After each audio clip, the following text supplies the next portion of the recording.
50 in the second round, 50 overall. Mm-hmm. So a couple of what should be contributors in this coming season. Not depth guys, not guys that you're hoping to see something more out of in years 2 or 3. Contributors this year. And they need a lot of players. What's your dream scenario? My dream scenario would be, it's no secret in the first round, Monroe Freeling. Mm-hmm. I think he is the best all-around tackle in this draft. And having said that, picking at 17, do I think he'll be there? It depends how everybody else evaluates him. Mixed I don't results. know. Because you got Francis Maui-Noah, you got Spencer Fano, you've got a lot of different guys. Caden Proctor. Like, there are some reportedly that absolutely love him. We heard that the Lions might actually love him. I hope they don't. And some that are completely on the opposite, like have him going at the end of the first round. I've seen even a couple of mocks that he's out of the first round because of the weight issues. So we have no idea what happens, how early there's going to be a run on tackles, but that is my guy, the guy that I want at number 17. At number 50, now it becomes a little bit of what's the best available that also fits the Lions' defense. And I know that Derek Moore he was in Michigan Edge. Mm-hmm. He was mocked by Mel Kiper. We saw another one yesterday that had Derek Moore going to the Lions at 50. The guy that I think is a better fit for this team is still in the Big Ten, but he comes from the University of Illinois, Gabe Jacas. Why is he better? He about the same size in regards to height, length, all of those things, but he's a little bit bigger. He's about 15 pounds heavier, and I think he is a more well-rounded 3-down guy. I think Derek Moore coming in is probably more of a second long, third down. He's a pass rush kind of guy. Yeah, he'd be replacing the Al-Qadim Muhammad type of role. Right. Well, they've already replaced Davenport, so now let's just do Al-Qadim Muhammad. But if you're looking for a guy that's more of a 3-down guy, I think Gabe Jacas fits the bill better than Derek Moore. The upside for Derek Moore, 2-3 years down the road, may be higher. Because I think Gabe Jacas he's got I don't think his ceiling is as high as Derek Moore, but there's more of a gamble. If you're talking about a ceiling guy, does he reach his ceiling? Does he break through the ceiling? Like, what does he do? I think Gabe Jacas is more of a, hey, let's plug and play. He fits the defense better. He fits opposite Aiden Hutchinson better. Yeah, I mean, we'll flip that to you guys. And we've got a couple days here to really sink our teeth in. But what's your dream scenario for the Lions?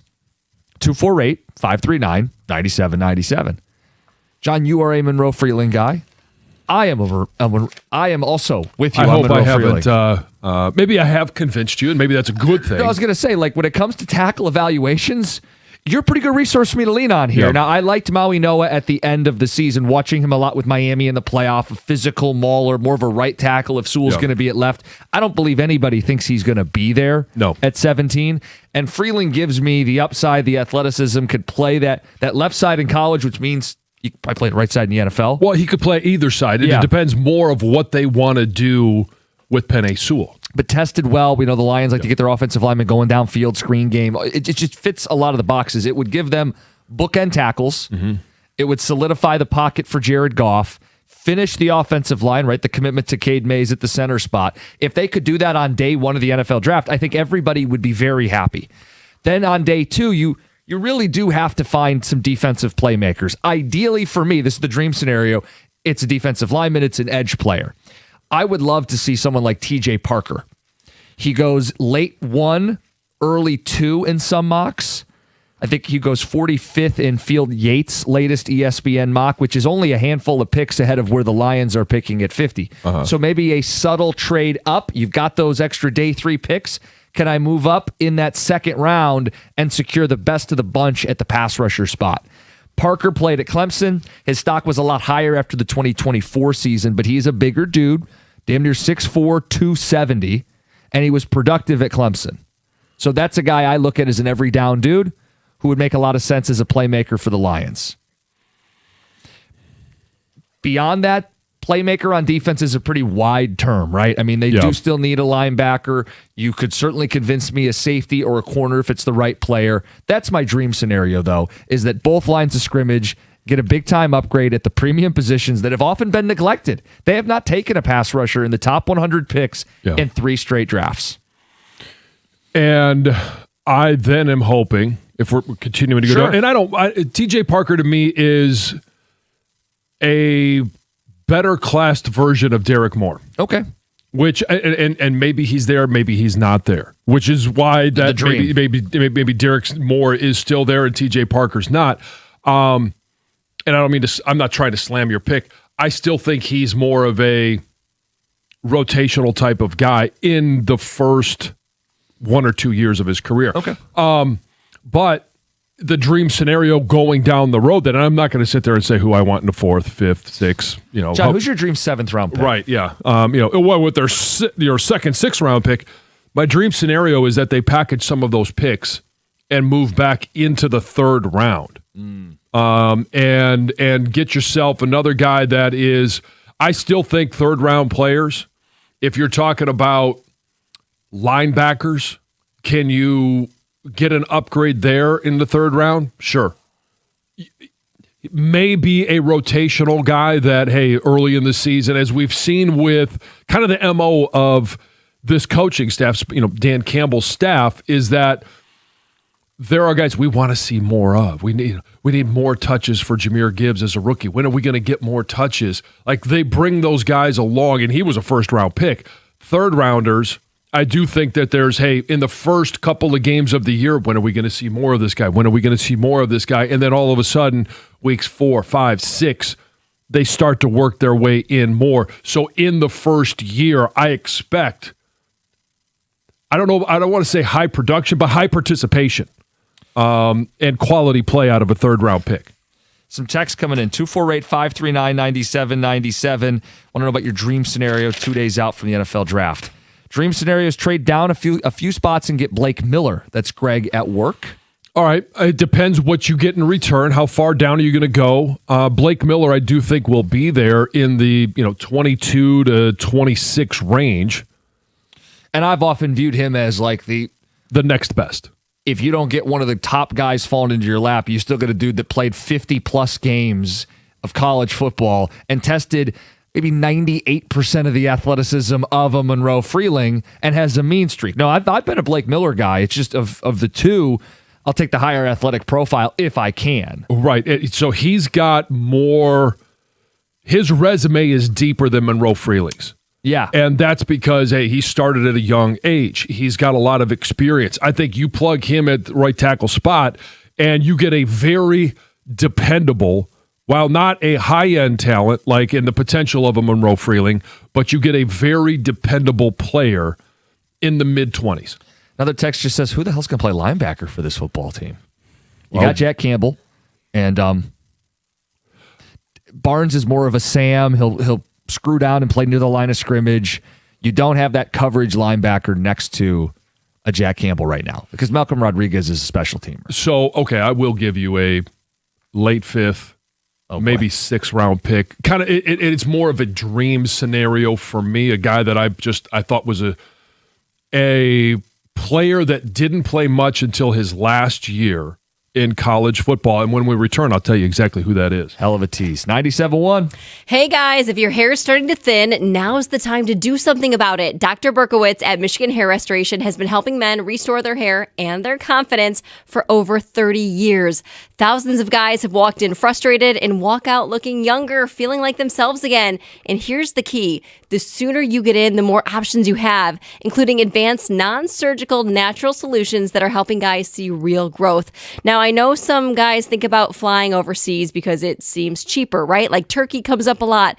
But what they don't think about is the follow-up care. So what happens once you're back if something goes wrong, right? This is medical. Follow-up matters and accountability matters. At Michigan Hair Restoration, everything is done locally, medically supervised, and the same team is with you before, during, and after after, and that matters so much. Now, Dr. B isn't just a pioneer, he's a patient too. He's had it done himself. He's even performed it on his own son. There's no plugs, no stitches, no scars, just natural, permanent growth you can run your fingers through. And right now, get $1,000 off any hair transplant package. Go to MichiganHairRestoration.com, where your confidence grows back.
Hey, if your AC or furnace isn't getting the job done, do what I did. Call the team at Mastercraft Heating, Cooling, Plumbing, and Electrical.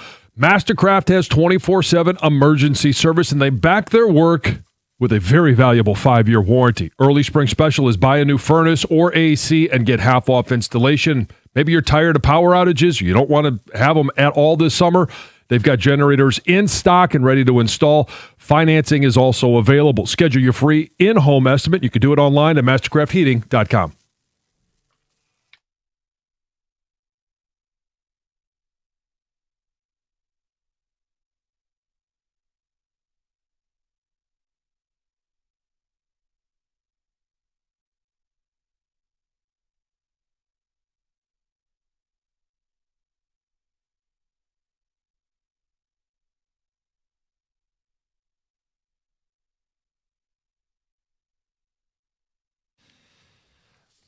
It's draft week, a couple days away. Lions got 2 picks in the top 50. We asked you about your dream draft scenario. And John, you had detailed, hey, there's some guys a little later in the draft, too, that could help round out this roster. Yeah, and I trust me, I know I'm biased on this, and I do get a chance to see these guys on a regular basis. Jimmy Rolder, linebacker out of Michigan, and he is I think the highest he goes is 6th round. He may be even a guy, and I tell all the guys, if we get to the 6th round or even the 7th round, tell your agent, if he has any pull in this at all, you don't want to be drafted. Now, I know that everyone says, hey, they want to have the bragging rights. Yeah, I was drafted by such and such. You want to put that on your resume. However, if you get a chance to be an undrafted free agent, you may actually get a better signing bonus than you do in the 7th round, but you get a chance to pick a destination between maybe 3 or 4 teams that say, hey, we would like you to come into camp. And then you can say, well, which one needs linebacker help? The Detroit Lions certainly do. He was a guy that through his first couple of years doesn't have any stats because for one reason or another, whether it was a shoulder, it was a bicep, it was something that kept him off the field. In his final year, he showed what he could do. So the list, the stat list, the resume is not there, but what you see is his ability to play that position.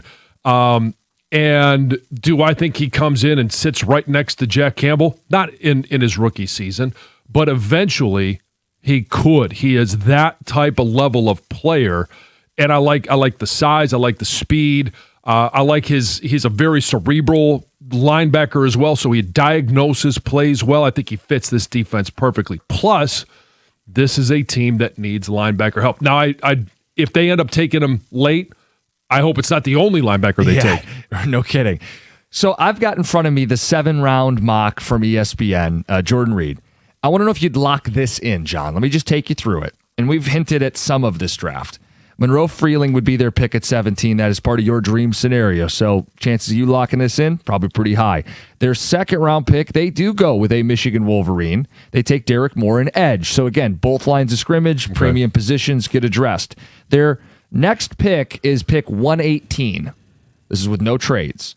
They take running back Jonah Coleman, running back out of Washington. Okay. Do they need to take a running back there? No, not with the signing of and I'm Pacheco. Pacheco. Okay, but just keep going. Just keep going. Okay. Their next pick in the 4th round is Bryce Betcher, linebacker out of Oregon. Played a lot of football there. Yep.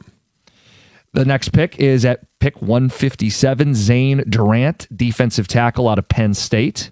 Okay. Pick 181. This guy is such a Detroit Lion, it hurts. Riley Nowakowski. He's the tight end, H-back, fullback from Indiana. Feels like that's a day 3 pick that would make some sense for the Lions. Their next pick is Aaron Graves, edge, Iowa. And then they take Vinny Anthony II, wide receiver, Wisconsin, before rounding out the draft with Sawyer Robertson, quarterback, Baylor, in the 7th round. Would you lock in that draft in totality? Knowing you get Monroe Freeling in the edge, and I don't know what you think of the rest of the picks.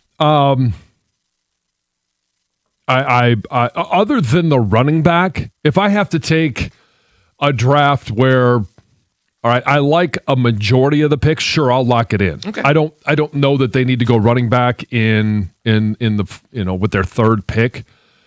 I don't love that one, but the rest of them, you're talking about Oregon, Penn State, Indiana. I mean, this is a very Big Ten heavy draft, and you're going to go Big Ten, you're going to go SEC. Like that's where I want a lot of your depth pieces to come from. They understand physicality. They understand kind of the mentality that Dan Campbell is going to bring. A receiver from Wisconsin, but a 7th round pick. Yeah, well, I think I don't care. Well, no, 6th round pick. Yeah, late 6. Why would you? I feel like if you're taking a quarterback in the 7th round, you're kind of tossing that pick away. I kind of feel the same way. So, if you want a camp body, just sign one of these dudes off the street. Oh, right. I'll lock it in because I like a majority of the picks. The good outweighs the bad. And it is giving you your guy, Monroe Freeling. Another scenario, and there's so many mocks, but now that we're in the draft week, we really start to hone in. There was a Pro Football Talk does one mock every year. They don't do a 7.0 and a 12.0, and they don't have 4 or 5 writers throwing out every scenario under the sun. They do one Pro Football Talk has the Lions passing on Monroe Freeling. He is there at 17. Well, you better tell me it's somebody good. And they don't take a tackle, John. It's not like they have a preference of a different tackle. They take Dylan Thieneman, safety out of Oregon. You want to have fun on Friday morning? Oh, boy. That outcome right there would be fun. And I think people wouldn't be super mad at the pick more so than the idea of passing on Freeling. Right. But also just the dark cloud it puts over the safety room. So here's where Oh, boy. I don't hate the pick. Okay. And I would not love passing on Monroe Freeling. But the safety pick, it basically tells me they think Kirby Joseph is done. Right. Exactly. And when Brian Branch is healthy, now I think you're talking about one of the top safety rooms in the NFL. True. That's kind of why I said it the way I did. I think people would really go nuts to some degree, but it could actually end up being a good thing long term, you know? Right. But the things that would happen on Friday morning be, why did Brad give Kirby the contract? You know, why did those kind of stuff, that kind of stuff. The layers to that pick would be explosive. Sure. And I'll try and head some of that off now. And I hope that I can, because I don't want to set the fan base up to expect, hey, if Monroe Freeling is there, it's a must. For me, I think it's in 95%, that's what I want. If they go Thieneman out of Oregon, he's, in most people's boards, the number 2 safety on the board. But I'm not going to sit there and entertain, well, why did Brad Holmes give Kirby Joseph the contract? Kirby Joseph was an all-pro safety before he was hurt. That's why he gave him the contract. You can't necessarily look in, no one has the crystal ball and says, oh, well, he's going to be hurt next year, so I'm not going to give him the contract.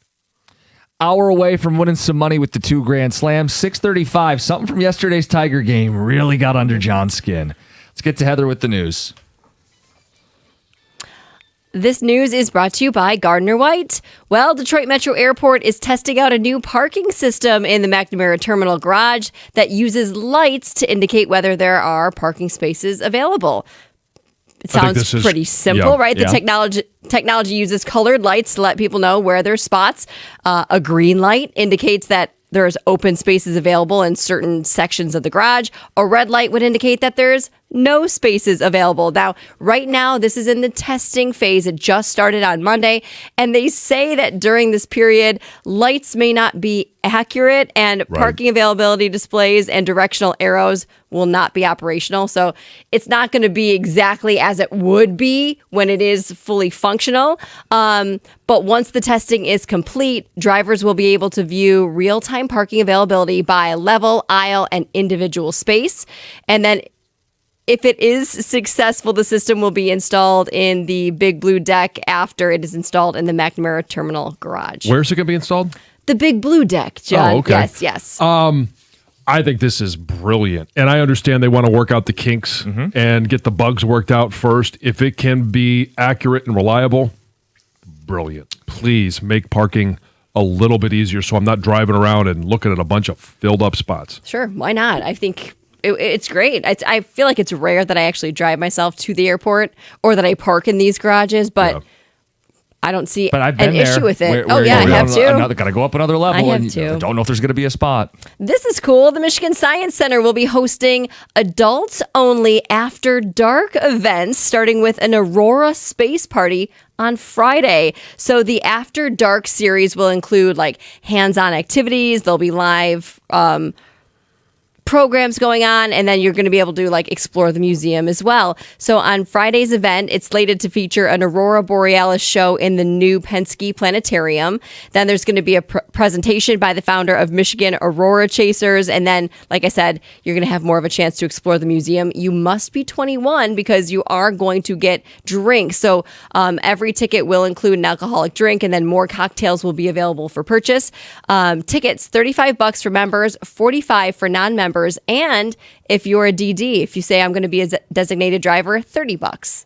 Cool. Which is pretty cool. Yeah. It sounds like something fun to go do. Sure. Without the kids.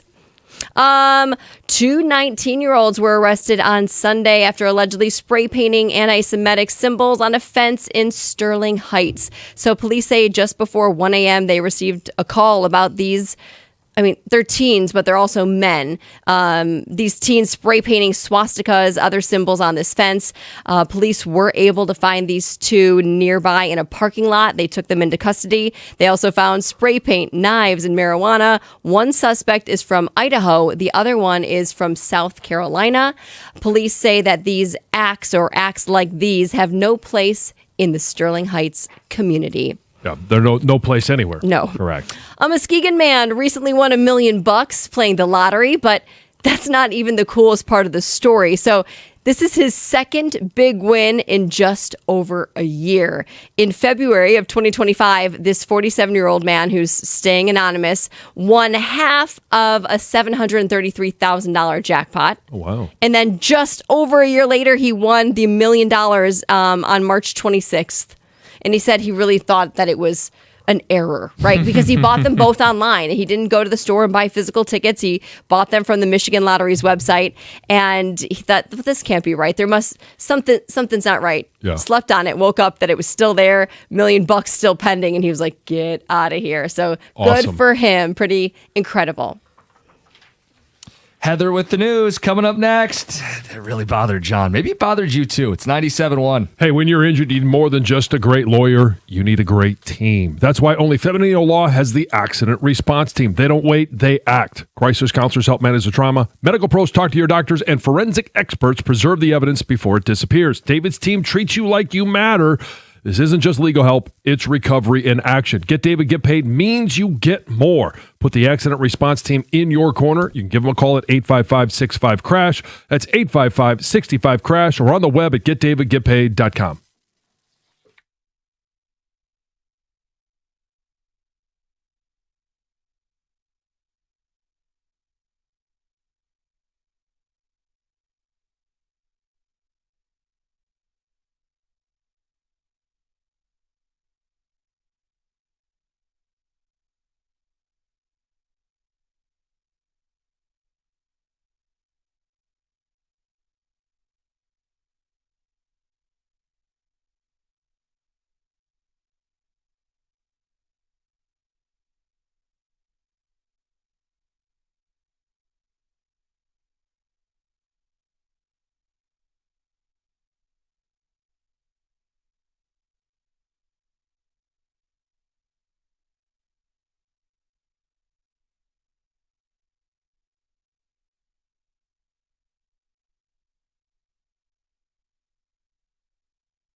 Tigers dropped a day game yesterday to those Boston Red Sox. John, something about that game just didn't sit right with you. We had a conversation late in the show yesterday about Spencer Torkelson. And the fact that AJ's moving him down in the lineup, he's yet to hit a home run. I think he's got 3 doubles. His walks are up. Strikeouts are still there. And he just has not been a reliable bat early in the season. And there's been a lot of angst around Spencer Torkelson. Yesterday, and we also know Kevin McGonigal, really good bat. Colt Keith, really good bat. Gleyber Torres coming on as a good bat. Riley Green really starting to make a comeback. This lineup is starting to have some guys that maybe there's only a couple that strike fear into other pitchers, McGonigal being one of them. But they're coming alive. They're coming alive. Bats are waking up, and they're on the road in Boston. We're in the 9th inning. 9th inning starts off 8-3, top of the 9th. Hyu Lee, all of a sudden, comes through with the double to lead things off. All right, here we go. And then Jake Rogers grounds out the 3rd.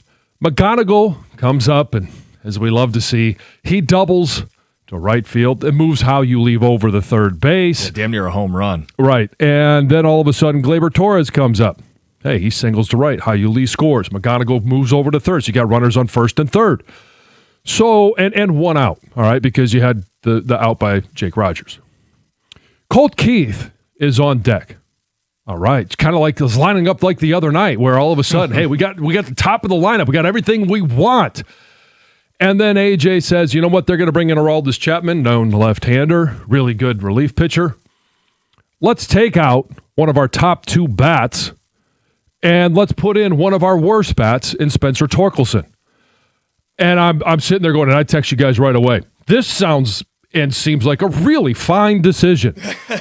And Spencer Torkelson right now, and I know everybody wants to look at batting average, but he's batting 189 against lefties. Oh, well, because we always talk about, hey, we want to go to a right-handed bat against a left-handed pitcher, right? Colt Keith has only had 2 bats against left-handed, 2 registered at bats.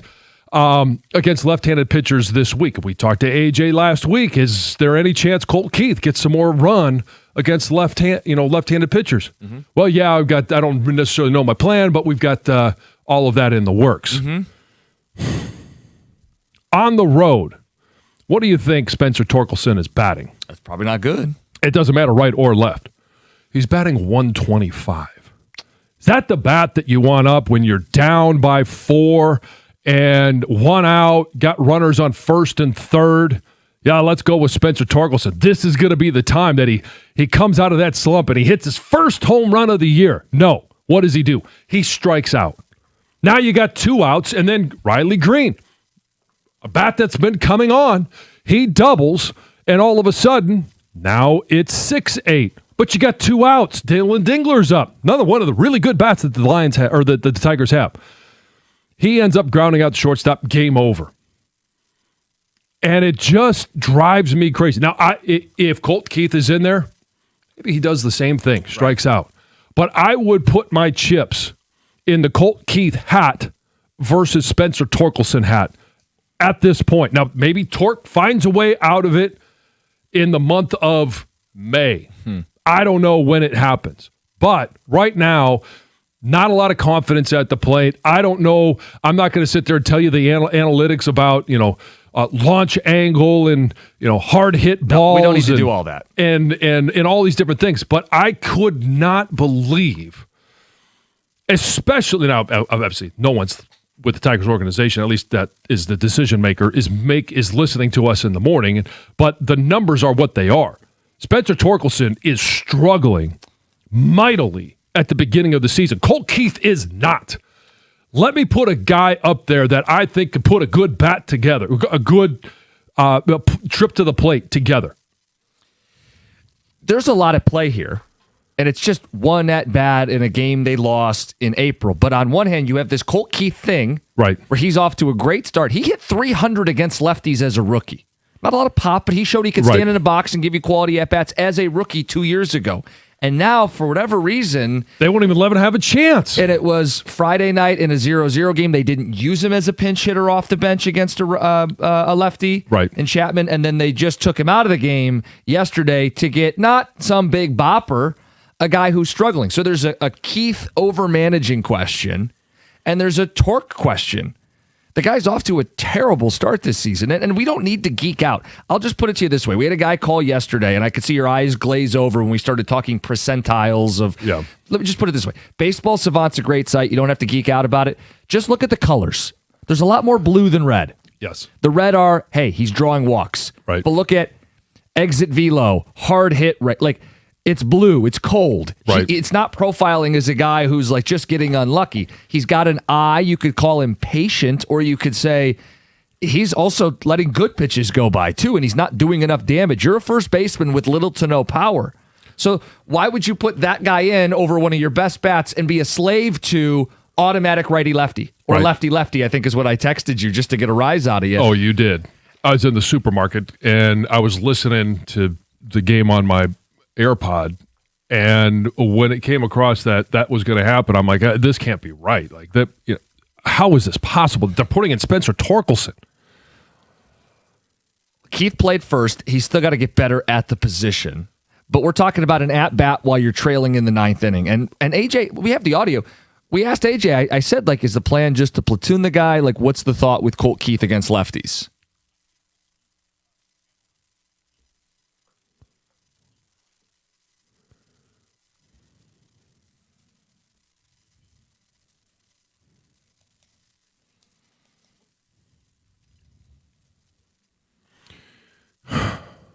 If you can.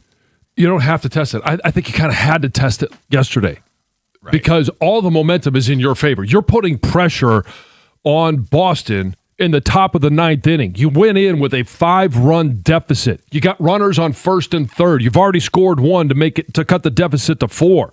1 out.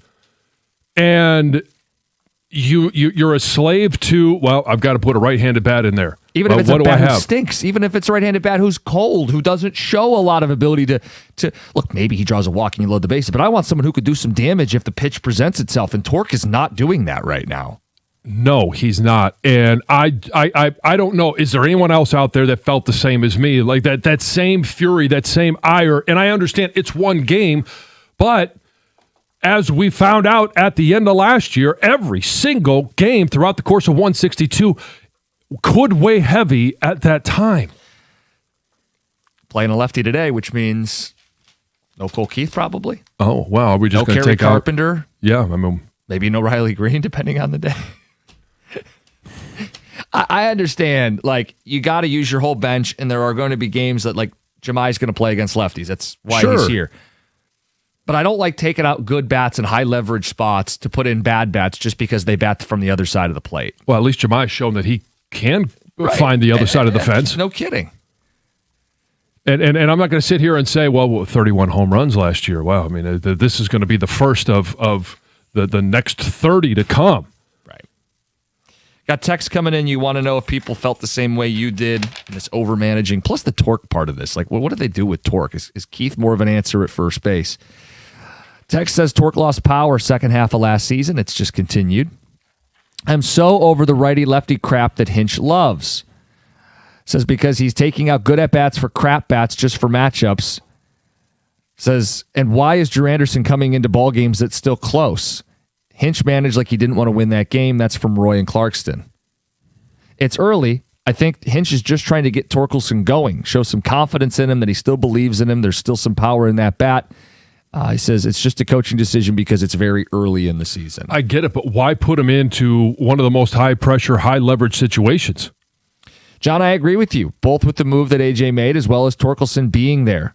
Right now, he's a major liability. Jeff in Wixom.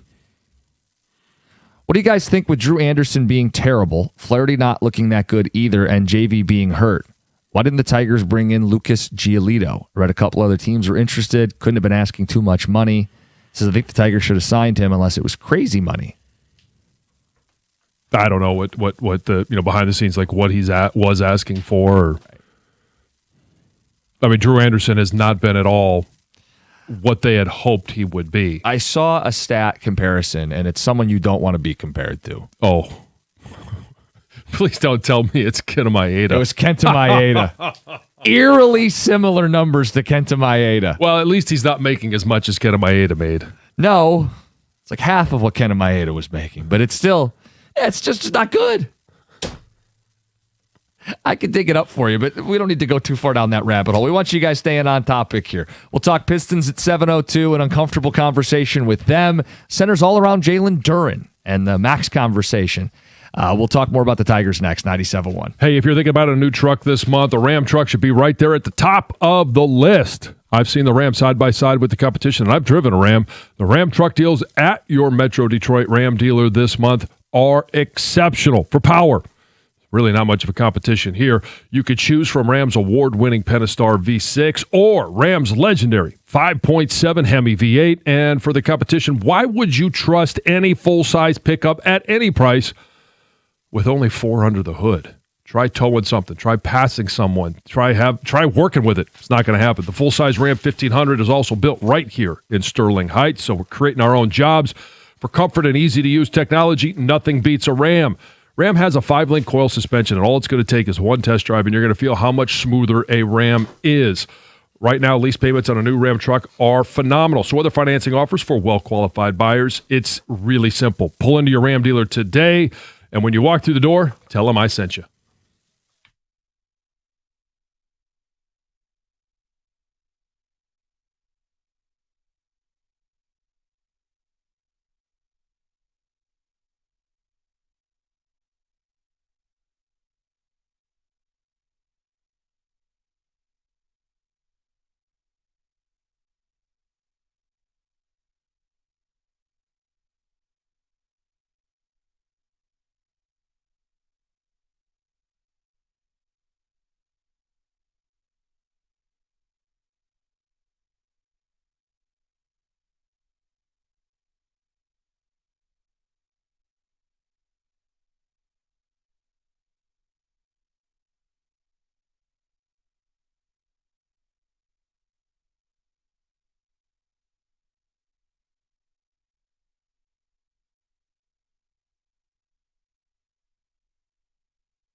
It's AJ Hinch with us last week. Moment in yesterday's game really bothered John. Probably bothered some of you too. Oh, yeah. I mean, it set me off. And if he had put in, literally almost anybody else, I'd have been, all right, I can accept it. But Torque, and I know what Torque did last year. I know what he did 3 years ago. He's not doing it right now. And in that situation, I wouldn't put him in there. Situation was runners at the corners, 1 out, down 4. Keith due up against Aroldis Chapman. Mm-hmm. You just heard we think he can hit lefties. He hit 300 as a rookie against lefties. He's played sparingly, only 2 at-bats all season. AJ said we want to sprinkle him in. And this is the best bat that he's had through his entire young 3-year career. So you want to see, can he take on a little more of that and be an all-situations hitter? The alternative was Torque, who has got no power, has hardly put the ball in play this season, and they went with him in that spot. And results be damned. I mean, it might not have worked with Keith, but I would feel better with Colt Keith holding the bat. John, I was right there with you. AJ loves the matchups, but not all matchups are created equal. Good lefty versus bad righty. Now, a text says the answer actually was to get Javi up because he hits lefties. Yeah. That you'd understand a little more, right? Right, yeah. And Javi's bat has actually been pretty good so far this year. I mean, 754 OPS. So is it more that you don't want the bat out of Keith's hands, or you're upset that Torque was the guy that got the bat? Because it sounds like you're more upset that Torque was the guy they gave the bat to. A little bit of both. But yeah, if I'm 51 says I don't want Torque in there in that situation. 49 says don't take out Colt Keith. Torque the dork to Toledo from an unnamed text. John, Torque's at bat was actually good, though. He saw 8 or 9 pitches, fouled off a tough pitcher in Chapman, signed KJ. Oh, okay. Yeah, it was great. Strikeout. Yeah, 1 at bat, one more strikeout for Spencer Torkelson. Could AJ have been testing Torque to consider moving him out of the lineup and down to AAA altogether? Mm-hmm. Yeah, Torque's now only second in strikeouts next to Kerry Carpenter, but at least Kerry's got 4 home runs. Colt Keith was probably as furious as John from Dog in a Truck. You got to imagine that Colt Keith is looking at that going, as we all were. Which game was it that all of a sudden, hey, you the top of the lineup is up in the 9th inning, and they come back? It was a Boston game. Which game was it? I think at Friday night when it was tied 0-0. Yeah, and it's just, hey, the bats come alive, and you've got the top of your lineup, the guys that you want to be in that situation. Colt Keith wants to be in that situation. And he has come through. I think he's earned the right. And so I would imagine he's probably thinking the same thing. Runners on first and third. It's a great opportunity for me to show that I can hit lefties. Oh, AJ, you're taking me out. So if I could give Hinch some truth serum, I do think maybe yesterday he was thinking maybe this is a spot to jumpstart Torque as a pinch hitter in a key situation. What if he was successful in that situation, what that would maybe do and trigger going forward. I think there's an element of the psychological aspect of the game to what he did. Do I support it? No. I mean, I think I'm pretty strongly opinion right now to drawing a conclusion that this team's about ready to move forward without Torque in some capacity as an everyday player. He's not coming along for the ride. As this team is seeming to get right in the last, 10 to 12 games? Yeah, what are they, 8-2 in the last 10? Hitting is coming around slowly. It doesn't seem like Torque's along for the ride. I really believe that. And you timeline it to 2 years ago when they moved him down. It wasn't until June when they moved him down. I don't think anything like that's happening soon. But you're saying reduced role. Yeah, reduced playing time, yeah. If he's got a reduced role, that would mean against righties you could put Keith over at first base. Mm-hmm. I don't think he had a great day. Picking it over at first? No. But that's a position that you can learn. And he's played a little before. Yeah. And that would be a way to get a better bat. If you don't think Torque's bat's worth playing most days, and it's not right now, you get flexibility with what you want to do on the left side of the infield, because McGonigal can play third while Javi's at short. You could put McGonigal over at short, and Javi could play third, or McKinstry could play third, or Hyu Lee, who's up right now, could play third. The point is you'd have options if you feel like, hey, I can play a matchup. I just don't trust Torque right now. Yeah. It was the last game against Kansas City. Oh, the okay. 10-9 game where they came back. Green hit the double, and then Colt Keith singled to score Green. The one that I was thinking of was the 10-inning game against Boston. So the situation was, hey, 0-0, top 10. They've got a righty Whitlock on the mound. Green flies out to right, but Dingler gets over to third. So you got a runner 90 feet away. They went with Wencel Perez and not Colt Keith, who you could have pinch hit to face a righty. He's been so good this year.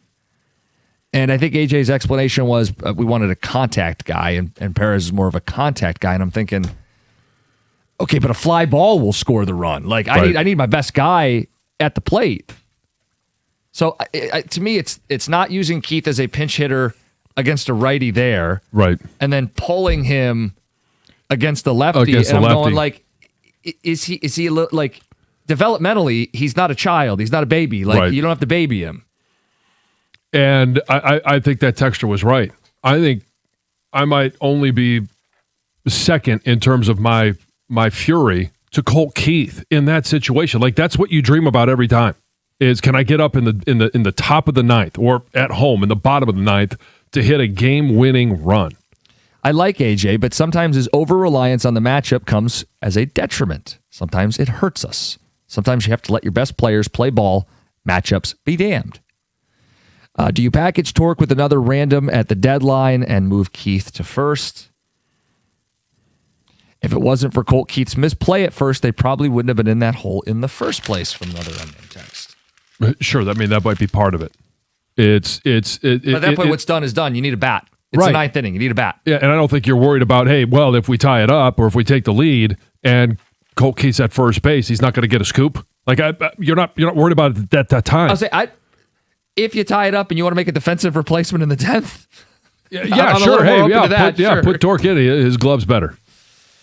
Anyway, 9 o'clock hour. 9 o'clock hour, we got some Weezer tickets. Next hour, we're going to get into a little Pistons talk. We've got the 2 Grand Slam at 7:25, a chance to win $2,000. For the Pistons, we're twiddling our thumbs. They don't play tonight. Welcome to the NBA playoff schedule. Yeah. They'll play Wednesday.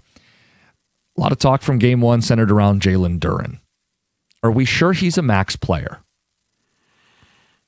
Got a decision to make. I think it's an interesting conversation worth exploring beyond just the one game. Is he a guy that is a max player? We'll explore it next. 97.1.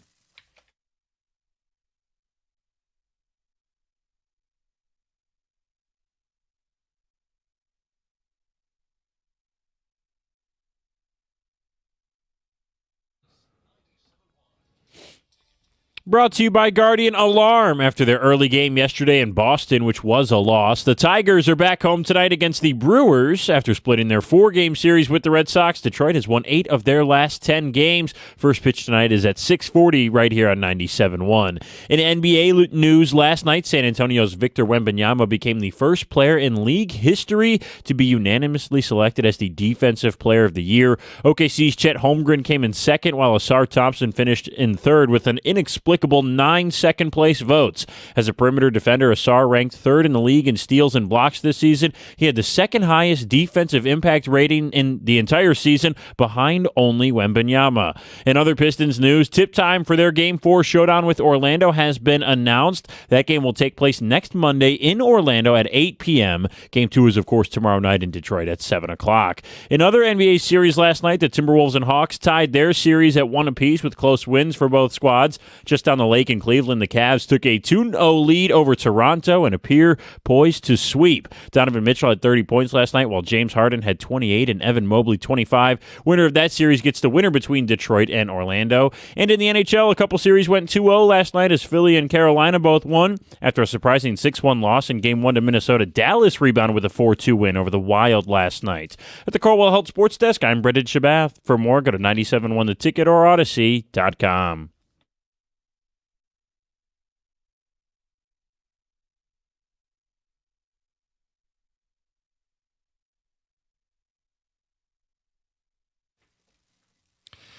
Good morning. It's Tuesday, 2 Grand Slam, 25 minutes away. Jim Costa, John Jansen, Heather Park, Gov and Greg behind the glass.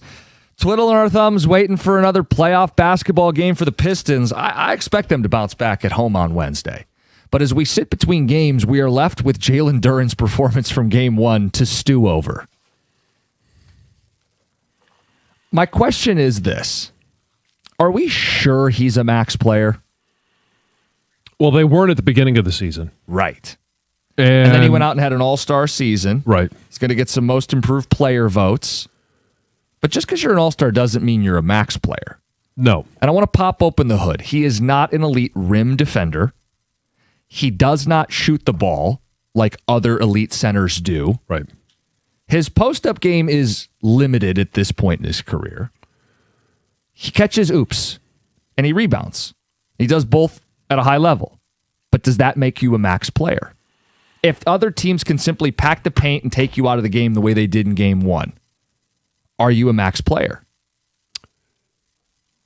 It's complex. Yep. And I say that because it's if you max him out, what are you doing with are you willing to go out there and sign another max? So you'd have 3. Obviously, Cade's one of them. You would have Jaylen Duren. But to make Cade more effective, you need another shooter. Are you willing to go out and max another guy to bring and make Cade better? And if you have that threat behind the arc, does it then unlock more of Jaylen Duren?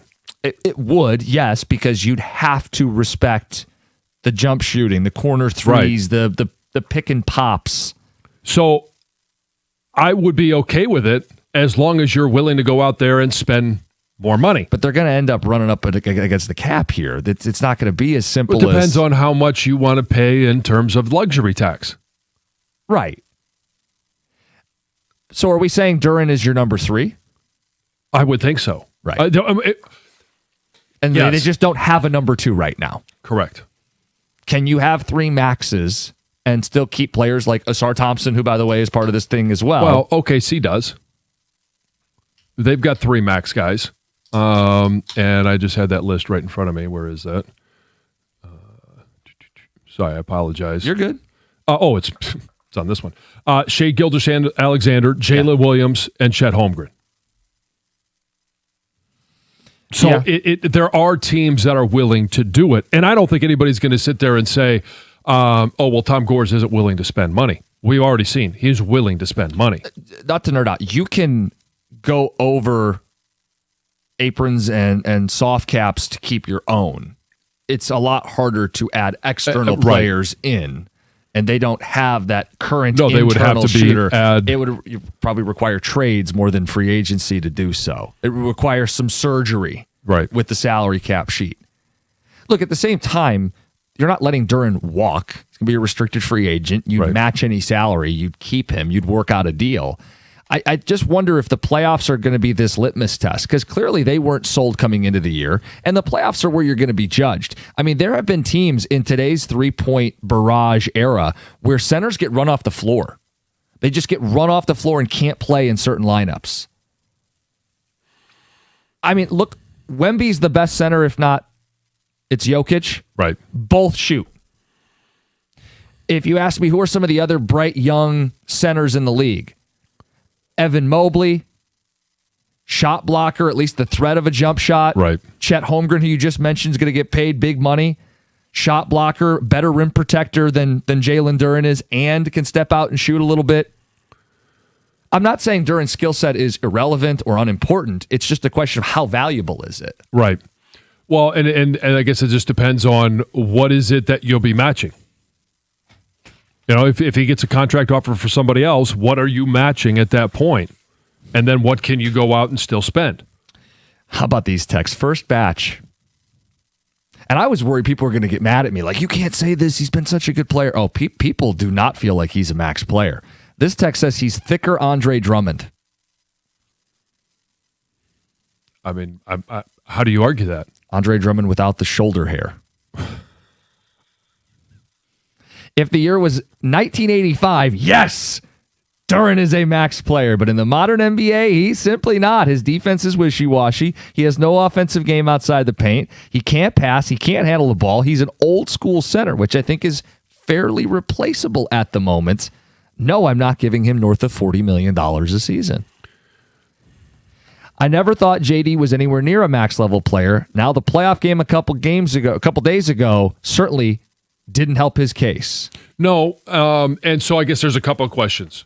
If you let him walk and you don't match a contract or you don't max him out. Well, you trade him at that point because he's restricted free agent. Right. You trade him.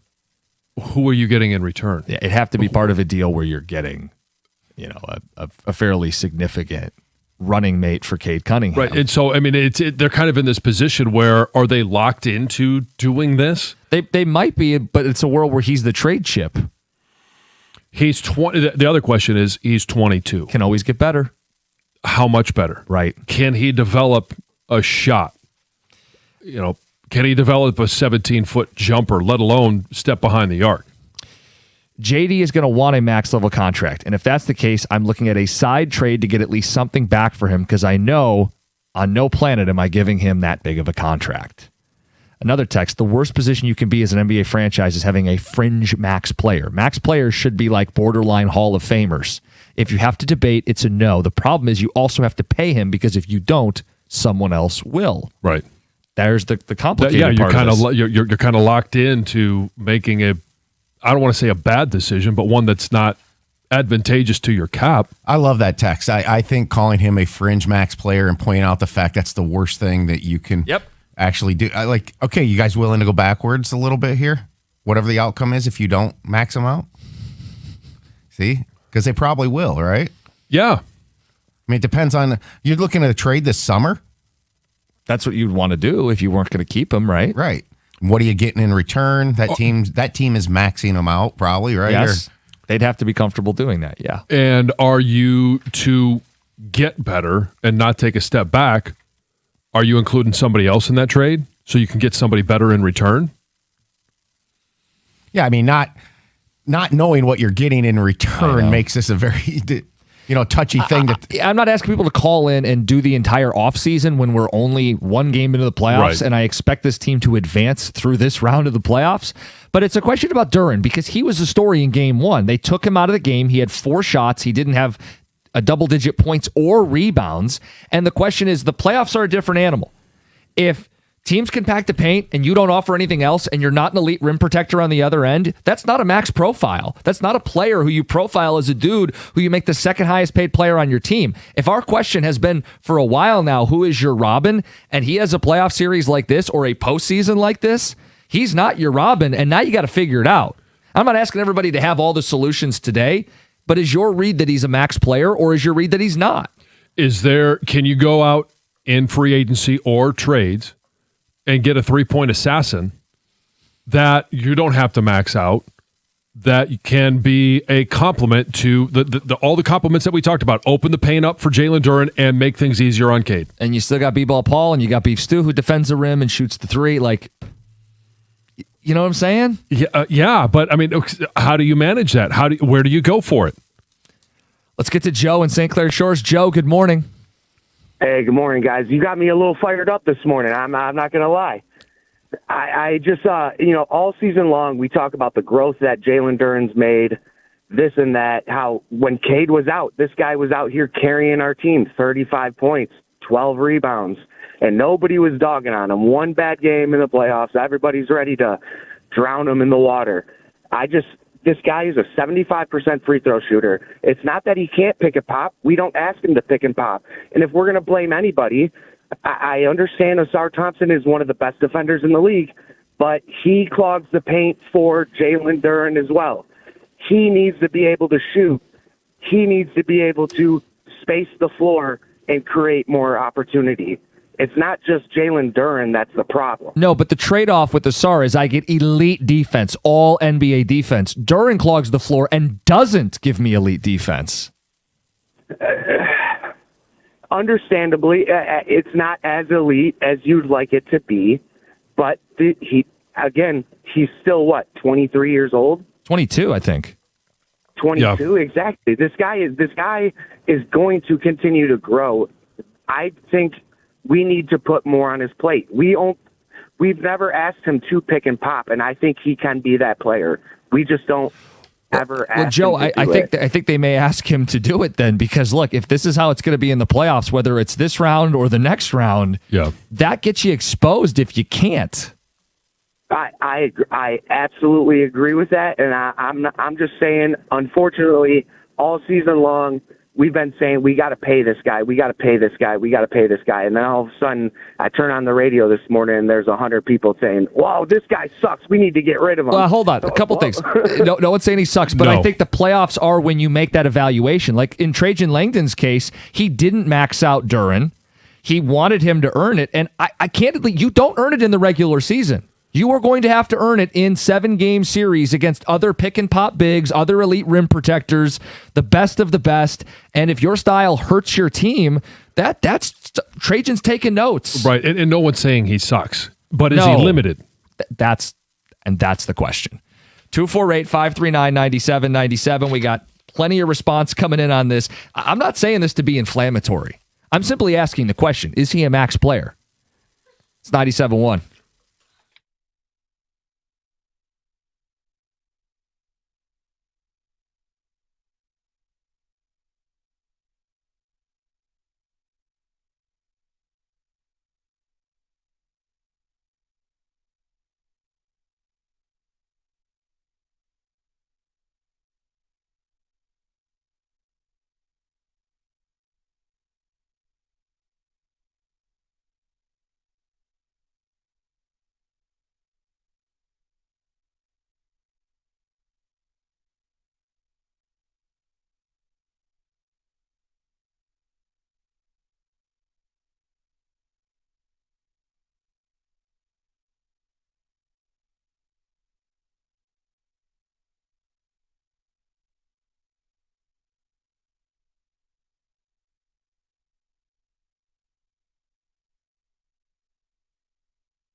Did you get a tax refund? You can treat it like a bonus and invest in your smile. Maybe you've been waiting to have something done. You always wanted a cleaner, straighter, whiter smile. It's about Brightside Dental. Treat yourself or someone in your family. Brightside Dental offers flexible scheduling, after-work appointments, weekend availability, same-day emergency care appointments. They've got 9 Metro Detroit locations. Take care of you. Think of it like early smile prep for the summer, wedding season, graduations. Don't put off the dentist. 1-800-PAINLESS. BrightsideDental.com. That's Brightside Dental. No judgment, just care.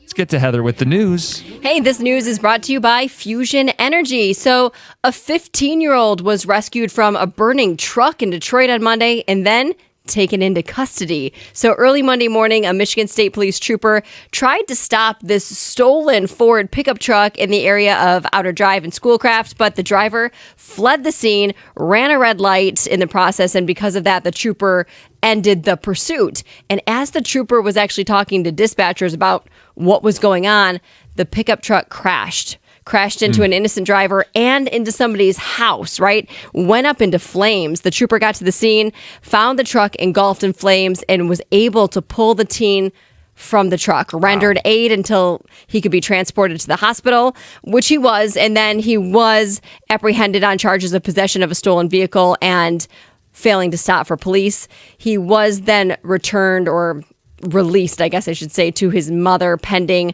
prosecutor review. And it sounds like the woman who was hit was injured as well and is recovering in the hospital. This story, I saw the video and I had to share this. A 14-year-old Petoskey boy made his first catch of the season on his way home from school last week. Turns out, without hesitation, he jumped out of the vehicle he was in and caught a pike with his bare hands in a flooded street. That was awesome. So cool. And I couldn't find an article on it, only the video. But now I have seen some articles written about it. Very, very cool. It was like a 15-second moment, but it was all captured on camera. And the video is now kind of circulating the internet. And it's making this 8th grader, this middle school celebrity, like middle school famous. It's really cool. Did they say his name? Yeah, Gavin Bruni of Petoskey. Yeah, pretty cool. Yeah, first catch of the season. So excited. Now, speaking of catching fish, the Riverfront Fish Fest is kicking off in Detroit in May. Sounds really cool. It's this festival. It's a free program that will teach kids how to fish along the Detroit River, and it will provide opportunity for them to learn all about sturgeon. So the kids can actually go and meet live sturgeon, learn about their life, their conservation efforts, and then the DNR Outdoor Adventure Center is going to be releasing 2 of them into the river. And you can go and you can get like loaner fishing poles, so you don't even need to go and bring fishing poles or bait. That's going to be provided. There's going to be giveaways, arts and crafts, learning activities, food trucks, a whole bunch of cool things. That's going on Saturday, May 2nd from 10 to 2 p.m. We were talking about it at the break. There is nothing better than teaching a kid how to fish and then watching them feel what it's like to have a fish on the other end. Pull it up, like the excitement, the noises that they make are second to none. I was asking you because Emily has been requesting that she learn how to fish. Apparently somebody in her class, a little boy, goes fishing quite often. I don't know if they just go or he has a pond or a lake at his house, but she's been asking me to go fishing. So I thought, you know what? Let's ask John. Maybe Teddy and Emily could go fishing together. That would be awesome. Yeah, it'd be a lot of fun. Parking at Detroit Metro Airport could soon become a little easier thanks to this new guidance system that's being installed in the McNamara Terminal garage. So this new parking guidance system features colored lights above parking spaces to help drivers see what's available and what's not. So a green light means that there are open spaces. A red light means nope, everything's taken. So it is being tested right now, but the plan is to have the system fully operational later this year. Detroit Metro Airport officials say that drivers entering the parking garage can see real-time availability by level, aisle, and individual space. And once work is completed at the McNamara Terminal garage, the system will then be installed in the big blue deck. So I mean, normally I use the quick park, but I've been Sure. in that spot where you're trying to find a spot. You're going up another level, Yep. and you have no idea driving- if you're going to driving find a spot. around. Yeah. Yep. So that'll be very nice, assuming they get it working. Exactly. Very yes. nice. So it seems like people are using AI for everything these days, but experts say you should be leery about using AI for health advice. So experts are warning that AI chatbots can provide misleading information about cancer treatments, about alternative therapies, nutrition, athletic performance, and everything else around that. So in a test of multiple I guess you call them chatbots or platforms. I don't know what you call them, like Gemini or ChatGPT or Claude DeepSeek, or whatever. Yeah, whatever, you yeah. name them. They tested all of those, and they say nearly half of the responses to health questions were deemed problematic, with some being inaccurate and lacking context. So Well, I can only imagine. I'll Google it for sports stuff, and they'll get it wrong. The last thing I'd want to do is trust like a very important medical decision. people are. I know, because it's know. easy, and they... And they think, oh, this is right. Not. Hey, if you want to win some money, give us a call now, 248-539-9797, your chance to play the $2 Slam. Finally, in the future, you may not need to take a bathroom break on your next road trip. There's a Chinese car company that has filed a patent for an in-vehicle toilet. And it's like not the type of toilet you'd see in like larger buses, maybe like that's or a camper van that's actually like a toilet. It's not like that. This is a toilet that's built into the passenger seat of the vehicle. Front seat? Front seat, but not for the driver. So the Right. driver can never just be driving Relieve and themselves. at Yeah. the same time. This is only for the passenger. But right now there's just drawings, and what it looks like kind of is that it slides out from under the front passenger seat, and it kind of looks like it like a drawer with like a kitty potty, Almost like a bedpan? kind of, Yeah. but more upscale than that. And then you can slide it back under the seat to, I guess, be emptied later. But the thing is that there's also this tank, they say, with a rotating heat element which can evaporate pee. Oh, great. So So, it, you like- could just have burned pee smell in your car. But also, there is an exhaust fan, John, that's included to take care of any odors. Okay. So, don't know exactly but how it all only, works. it's only pee. No, it's not. Oh. It can be used for Number two as All well. right. Burnt poo. Because it says that this rotating heating element can evaporate pee and dry poo. Like it can Oh, it can dry it. Yeah. So you'd have dehydrated poo. Yeah, the more we talk about this, and yeah, just back up. The idea, you're driving, the And person next somebody to you next is to dropping you- trowel Right. and using the bathroom. Well, you'd have to be able to put the seat would have to go back much further It would have to. to allow room. Yes. All right. It's also voice activated. I don't know exactly how it works Oh. yet, but anyway. Oh, now that All you right. said that, now it makes Yes. sense. Yes. Yeah. Go gadget. Go. Pee catcher. Go. All right, $2 Slam.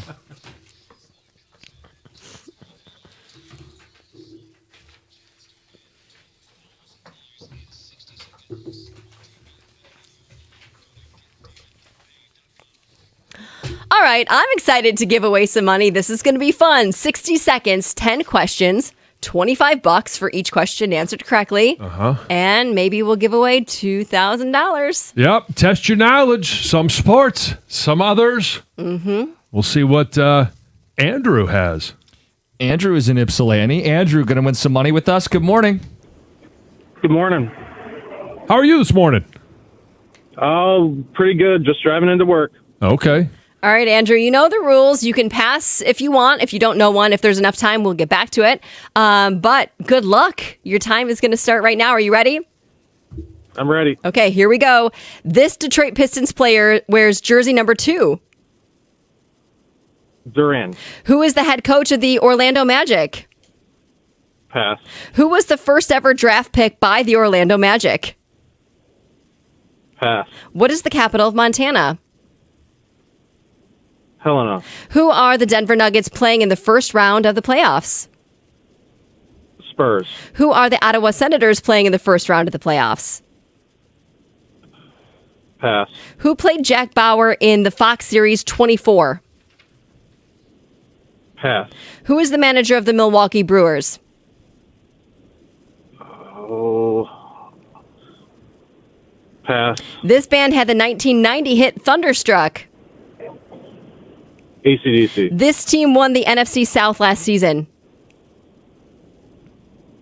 Texans. Who's the head coach of the Orlando Magic? Pass. Who was the first ever draft pick by the Orlando Magic? We got you with 2. That was bad. Tough showing. But Andrew, thank you for playing. Make sure you stay on the line, and we will make sure you get your $50. Okay. All right. Have a good day. All right. Yeah. $50 is $50. Sure. Yeah. I could tell he's frustrated as it Sure, was going. I mean, yes. clearly, if it's not in your wheelhouse and you miss the first couple, Come on. The first one was a free space. you had to get the first one. We said there were 2 gimmies. He got one got of the one. 2 gimmies. Yeah. He should have got both. The Piston player who wears jersey number 2 is not Jaylen Duren. No, it's Cade Cunningham. Yeah. You're a superstar. Head coach of the Orlando Magic. Tougher one. It's Mosley. When they showed a graphic of him, I thought, I bet you that's on the 2 Grand Slam this week. And there it is. There it is. First ever pick by the Orlando Magic. They haven't been around that long, mid-90s, right? No, and this one was pretty celebrated. It's the big fella, Shaquille O'Neal. Shaq and Penny back in the day. Capital of Montana. He got this one, John. Yes, Helena. Who are the Nuggets playing in the first round of the playoffs? We're starting to getting into the tougher territory here. Is that Spurs? They're at least the Western team. T-Wolves. Right. Ottawa Senators playing in the first round against? Yeah, the Hurricanes. I thought that one was a tough one. You said, well, who's going to watch the hockey playoffs now that the Wings are out? I've been doing this for a decade. I love the hockey playoffs. Okay, you're a hockey nerd. Last night they played a double OT thriller. I asked them who played a double OT thriller last night. I guarantee you can't tell you either team. So both these NHL and NBA matchups happened last night. Yeah. They were, Late night. I don't know. I agree. Hey, but this is, yeah. You had a penalty shot in OT last night. Dramatic. Jack Bauer, who played him? That would be Kiefer Sutherland. Little guy.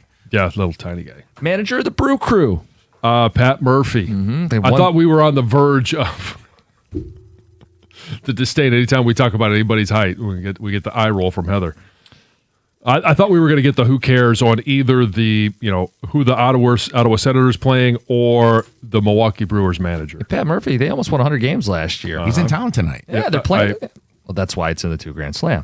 The band, this was the other gimme. 1990 hit Thunderstruck. Glad he got this one, or else there would have been some major chastising. I think it was AC/DC. the easiest one on the board. And who won the NFC South? He said the Texans, who were in the AFC. Right. That would be the Carolina Panthers. There you go. $50, 2 Grand Slam on Tuesdays, brought to you by Femininity Law. Get David, get paid. Next chance, same time on Thursday, 7:25. We have a dream scenario for the Detroit Lions. It is draft week. We'll get to that coming up next. What is your dream scenario? It's 97.1. Sounds like a dream getting yourself into a new ride. Moran Chevrolet, Michigan's #1 selling Chevy dealer 2 years in a row, is ready to roll with the spring here. You got your tax refund hitting, and it's a great time to make your move. Lease the 2026 Equinox starting at $235 a month. 24 months, $999 down. Moran makes it easy. Shop online, MoranExpress.com, or stop by. They're on Gratiot, just north of 15 Mile in Clinton Township. It's Moran Chevrolet, where you always get the best price, period. Chevrolet. Together, let's drive.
We got to make a quick correction to one of the questions in the 2 Grand Slam. The Magic's first ever draft pick was not Shaquille O'Neal. It's Nick Anderson. He didn't get it either way, but we need to just make sure everybody gets that passed along. And that's nobody's Drew's older fault. brother? What's that? Is that Drew's older brother? Yeah. You said we got to make sure it's nobody's fault? That's nobody's fault but mine. I just want to own that, okay? I really butchered that. I think that's the biggest butchering since we've been doing this for over 10 years. Normally we catch stuff. I just that sounds right to me. Yeah. Nick Anderson, the Magic, first ever number 1. Who got the heebie-jeebies in the 95 finals. Hey, we had a Duren question quickly. I just want to read a couple texts and then we'll move into the Lions draft stuff 2 days away. And we've got some Tiger stuff that really set you off yesterday. The Jaylen Duren conversation. I simply asked, I'm not saying it to be inflammatory. Is he a max player, right? If this team doesn't have a Robin, and I'm not just basing it off of the playoff game, he does not shoot. He's tethered to the paint. He's not an elite rim protector. He catches lobs and rebounds. Is that a max player? Are you tethering yourself to him? And the texts have come in and says, Duren's never been a max player. Says, I've never thought that. Another says, if you max Duren, you're slamming your window shut. The cap is not going up. You handcuff yourself for no reason. Duren is still young. That means he can improve. Pay him now. Text says he's younger than Yax, has improved every single season. I'm betting on Duren. And another says he is a max player because he's your guy. How else are you going to fill your roster? Trades, free agency, signed Brad and Allen Park. I mean, the question goes to if it's not him, and you don't have to just pay a max contract to somebody else, but who are you going to replace him with? Are you going to take a step back if it's not him? So if they reach the conclusion, and Trajan didn't extend him and is evaluating, and I think the playoffs are ultimately where the evaluation matters most. If Trajan says he's not, he's restricted, you still have his rights. You can max him and trade him later or trade him this summer. But, I mean, I think you're really evaluating what he does in these series because we've seen in today's NBA, like sometimes centers just get run off the court if they can't contribute more. Right. And it's one game. Yep. Let's see what he does. I think the team and him will respond in game 2 on Wednesday. They have to. Hey, we have no choice. All right, John, it is draft eve. 2 days out. Yep. 2 more sleeps. Question for you, for me, for everybody listening. What is the dream scenario? What do you want to happen? They got 2 picks in the top 50, and then they've got 2 in the 4th, 2 in the 5th, 2 in the 6th. They've got a 7th. Let's focus near the top of the draft because those are where your contributors are going to come from. Okay. Are we putting any parameters on our dream, or are we just, hey, F them picks and let's go get in the top 5 and let's pick at 15 and 30 at the same time? No, John. Try to keep this grounded in a little right. dose you of said reality. dream. Sure. A little dose of reality in my dreams? That's not how I do things. A dream that could actually come true. Okay. Well, let's just say that Brad Holmes stays at 17 and stays at 50. I've planted my flag. I did it a long time ago. Monroe Freeling, tackle out of Georgia. It gives you the flexibility to decide what you want to do with Penei Sewell. Do you want to put him over to the left and put Freeling at right? Okay. If you want to keep Penei Sewell there and you want to put Freeling at left, I'm okay with that as well. No matter who you put at that position, a tackle position, especially if it's a rookie, I don't want to sit there and say he's the next Penei Sewell. He's going to play a perfect rookie season where Penei Sewell, actually played 8 games at left, then moved back over to right when Taylor Decker came back and was all-world from the start. That's not the expectation. But in this bunch of tackles, I do think whether it's this year, he gives you a giant upside this year and is an improvement over Larry Borum. And in the future, he's going to continue to improve. He's going to settle in. I think he's a tackle that you could have with Penei Sewell for the next 7 or 8 years as they all go through their careers. That's my dream scenario in the first round. The second round, if you stay at 50, and I know that there's been a lot of different guys mocked, and it starts to get a little bit more dicey or unsettled, or you just don't know who's going to be available. The guy that I think that they go with, the position I want him to go with is an edge defender. And the guy that I would go with is an edge out of Illinois, Gabe Jacas. Okay. He's a 3-down guy. You don't have to wait for him to put on weight. He can set the edge. He can apply pressure. And he's a guy that, I'm not going to expect him to go out there and win every one-on-one battle, but he can win some of them opposite Hutch and be a threat. Okay. You're a Monroe Freeling guy. Mm-hmm. I'm a Monroe Freeling guy. And some of it is, hey, we just became best friends. Yeah, look at us. Some of it is, I really do. I mean, this is your deal. Yeah, is wheelhouse. Tackle evaluation. And when you say, hey, I like a lot of the way he moves, the way he projects, the way he profiles, he can handle NFL pass rush. The idea that this team could put bookend tackles, Sewell and Freeling, and complete their offensive line, create the pocket for Jared Goff. We know he needs a steady pocket. You prioritize the center. It would feel like they properly address their offensive line and can get back to being not only an offense that's top 5, but an offense that can actually deliver against great defenses, because that was the missing ingredient last season. Freeling would be great. I loved Maui Noah at the end of the college football season, the big tackle out of Miami. I don't think he'll be there. Freeling may. Freeling would be the guy. If not, Blake Miller is another tackle. His comp on NFL.com is Roger Rosengarten, tackle for the Ravens, good quality right tackle. Mm-hmm. He played 50 games plus at Clemson, kind of a mean streak. Get me a tackle in the first round. That's the dream scenario, and then it's defense the rest of the way. Yeah. I think ideally it's a defensive playmaker at 50, and ideally it's a defensive end, the premium position that they've ignored in 3 straight drafts. TJ Parker's a name I'm looking at. Field Yates has him going 45th.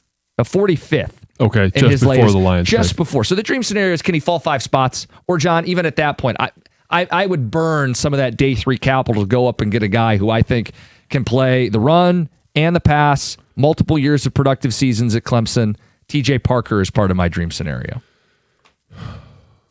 And that's going to be the wild card, right? Is how much does Brad Holmes move around? He's got 2 4s, 2 5s, 2 6. Mm-hmm. What does he do with that extra in every round? Do I think he sits there and takes 2 guys in the 4th, 5th, and 6th? No. I think that the dream scenario also includes him moving back up into the 3rd and getting a guy that maybe he's not a day 1 starter, but is day 1 contributor. A guy that continues throughout the course of the season to occupy more and more time in the 11 that they put out there on either side of the ball.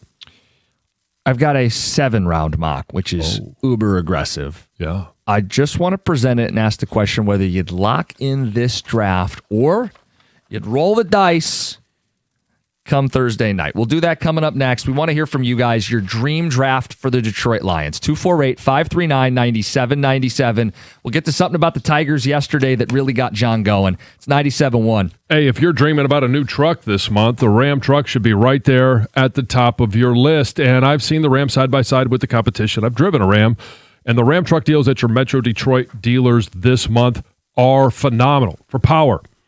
Not much of a competition here, but we'll go through it. You could choose from Ram's award-winning Pentastar V6 or Ram's legendary 5.7 Hemi V8. And for the competition, why would you trust any full-size pickup at any price with only 4 cylinders?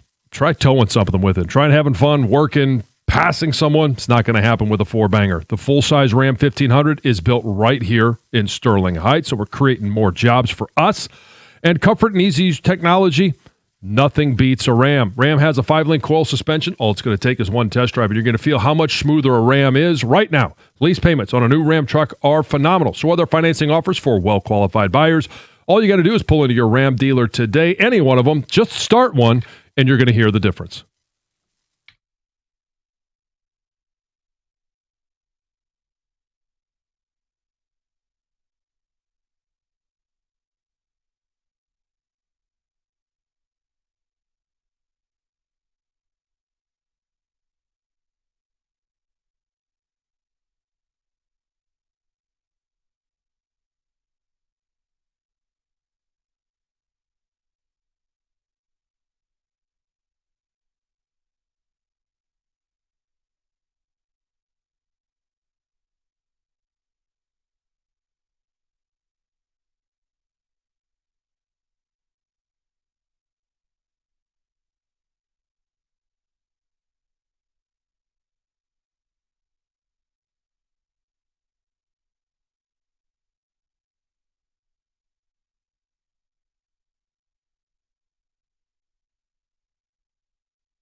The eve of the draft. I get what you're doing, Greg. I don't think we should be airing too many grievances. We want to talk about dream scenarios. And first text says dream scenario. Freeling with the first pick, defense the rest of the way. My dream draft is Vega, the guard out of Penn State at 17. Rodriguez, the linebacker from Texas Tech at 50. You can trade up in the third to get safeties and other positions addressed. It says take a right tackle if necessary. Several edge veterans they could bring in after the draft. That's Miguel in Milford. I don't necessarily disagree with taking a linebacker in the second round because right now you have warm bodies to be able to put at the edge opposite Hutch. There's not a lot of warm bodies in that in the linebacker room. And Rodriguez from Texas Tech was, there were people who thought he should have got some Heisman votes. He was all over the football field. Well, Rodriguez from Texas Tech has proved to be good before. Isn't that where Malcolm Rodriguez played? No, Oklahoma State. Oh, it's Oklahoma State? Oh, okay, my bad. We would have two Rodriguez at the linebacker position. Is that the plural for Yes. multiple Rodriguez? Thanks for saving me on that one. Yeah, I was like, am I missing somebody? No. Do I That's the say brain part. something? Yeah. I don't know if I'm going to look stupid by not knowing the player. No, No. I did. Yeah, just you. I said I had a 7-round mock to throw your way, John, and I want to know if you would lock this in for the Lions, okay? Okay. At 17, it is Monroe Freeling. He's the name on everybody's mind. Bingo. Bit the big tackle, complete your offensive line, replace Taylor Decker. There you go. In the second round at pick 50, Derek Moore. Little go blue, playing the edge spot for Michigan. It addresses the position. And I'm sure there'd be a lot of Wolverine fans that are upset with me, but I would take Gabe Jacas over Derek Moore if both are on the board. How could you? Throw your diploma away. But it's addressing that position. They profile him probably more of a pass rush specialist than a 3-down guy at this stage. Yeah. Replaces some of what Al-Qadim Muhammad did. So that's pick number 2. They don't pick again until the 4th round, pick 118. Jonah Coleman, running back out of Washington. I don't love a running back. You've already kind of solidified, we all know who one is. Now you've got 2. Do you need to keep going down the depth chart? John, if he's the best player on their board. Their next 4th round pick is Bryce Betcher, linebacker out of Oregon. Zane Durant, defensive tackle out of Penn State, is their first 5th round pick. Mm-hmm. Their final 5th round pick is Riley Nowakowski, tight end, fullback, Indiana. Watching them this year, he did feel like a Detroit Lion. Day 3 pick. Okay. Further, they've got picks in the 6th. Aaron Graves, edge out of Iowa. Vinny Anthony, the 2nd receiver out of Wisconsin. And their 7th round pick is a quarterback, Sawyer Robertson out of Baylor. That draft in totality, would you lock it in or would you roll the dice? I would, because and I don't agree with every pick, but I do think if that's what you're going with, I love the fact that you're going tackle edge and you get the tackle that I want.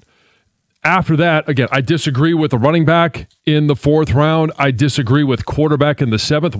Why throw away that pick? You can pick any quarterback off the trash heap to be your practice quarterback, somebody on the practice squad, whatever you want to do. I don't know that you need to waste a 7th round pick on him. Yeah, I'd rather take a guy that's a special teams ace with a little bit of upside. Right. Yeah. But I do like the fact that they're going Oregon, Penn State, Indiana, Iowa, Wisconsin. Like, you're going Big Ten. Best conference. And there's talent. They understand what it takes to play big time football. I think you're starting ahead of the game. Now, will all these players pan out? No. Probably not. Wide receiver from Wisconsin. Yeah, Wisconsin screams wide receiver. Please ask John if he's concerned about a rookie tackle as opposed to having a veteran, especially because it feels like we have a couple-year window with this team. Well, there's a give and take. Is a rookie tackle going to go out there and be? If you're expecting Penny Sewell as a rookie, then yeah, I disagree with that premise. There's not a lot of Penny Sewells out there. And this is not a draft to get the next Penei Sewell. There's going to be a learning curve. And I go back to my rookie season. I started every game my rookie year, and was I as good as I was going to be in year 4 or 5? No, we're not even close. There's a learning curve, but I'd be okay with it. And again, the idea of getting a veteran tackles of substance Yeah. very rarely hit free agency, like Right. hardly ever if they're franchise caliber tackles. You're more likely to find a franchise caliber tackle using your first round pick. Right. And can Larry Borum be your starting tackle this year? I'll go full Brett Holmes. Well, he's got that in his resume. Tex says, guys, I put a ton of time into draft prep and research every year. It's my baby, my favorite part of the NFL season. And this is literally the worst draft class I've ever seen. My dream scenario would be to just trade down as many times as you can so you get as many picks, because you're not getting first round impact players at 17. You're getting a guy who would go in round 2 or 3 in another draft. Right, but what are you getting in return? Because if that's your evaluation, do you think that there's 31 other GMs that have the same evaluation? Maybe not in totality, but in large part, yes. Maybe not the worst draft ever, probably extreme, but I do think this is a down draft. The top-end talent isn't there. You've only got one or two guys that you're like, oh, wow, that could be a franchise-altering move. Yeah, that's why I think a guy like Caleb Downs is maybe going to go higher than people are mocking. Sure. He's the best player in this draft. I think he is, too. I think it's hands down. You can just see he's an NFL player on a college field, especially this year. How high do you think he goes? Most people think top 10. Could you see him getting up top 5? I don't know about top 5 because you're going to have some guys. David Bailey is going to be in the top 5 edge out of Texas Tech. And Arvell Reese out of Ohio State. He'll be, and we all know Mendoza's going 1. So you've already taken up 3 spots. Right. So that's like, I don't know. And I am very curious as to what Tennessee is going to do at that number 4 spot. That could really shift how this first round goes. Because they kind of need a little bit of everything, right? Well, they need a lot of everything. You could help your quarterback. You could rebuild your defense. But do they pass on a quote-unquote weapon in Jeremiah Love, and it's with the coach having Robert Saleh having the experience of what it's like to have Christian McCaffrey a part of your offense? Yeah.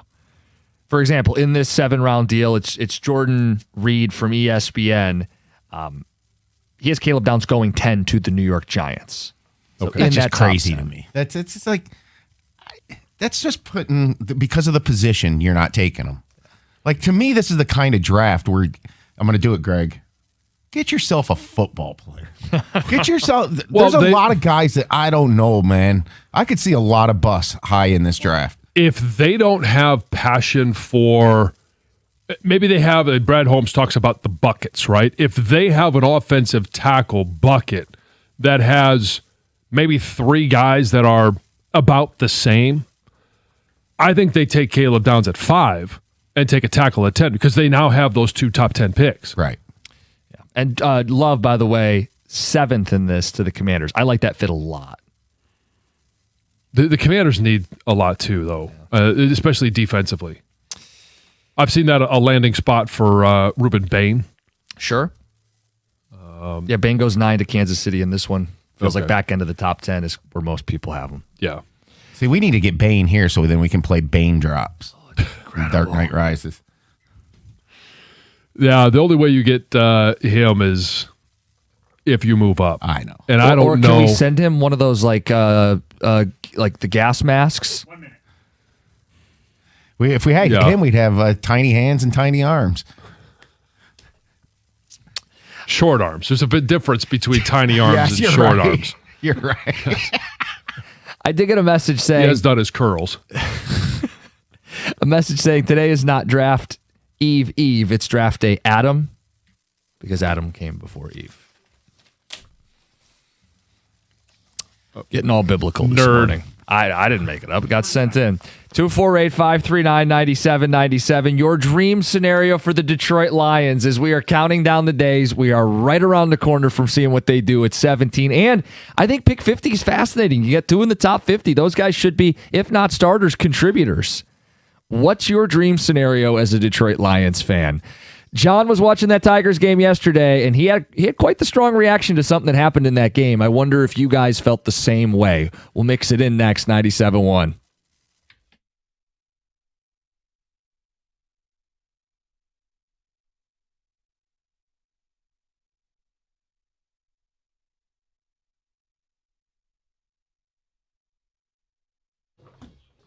Brought to you by Mother Waddles. Tigers back in action tonight, hoping to rebound from yesterday's loss to Boston. Tonight they will play their 5th NL team already this season as the Milwaukee Brewers are in town for 3 games. First pitch here on 97.1 at 6:40. Yesterday, Asar Thompson came in 3rd in NBA Defensive Player of the Year voting because the NBA media doesn't watch the games.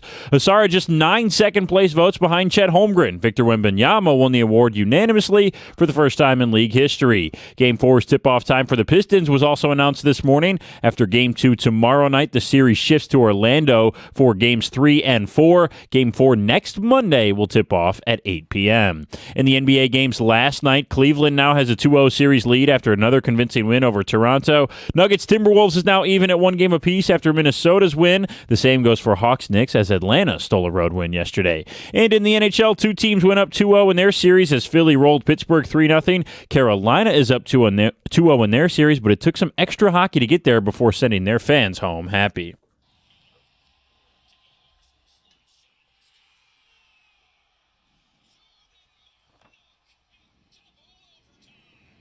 John Buchagras on the call for ESPN. Jordan Martinook on the game winner for Carolina. Dallas also won last night to make their series 1-1 with Minnesota. Edmonton won their series opener against Anaheim. At the Crowell Health Sports Desk, I'm Brendan Shabath. For more, go to 97.1theticket or Odyssey.com.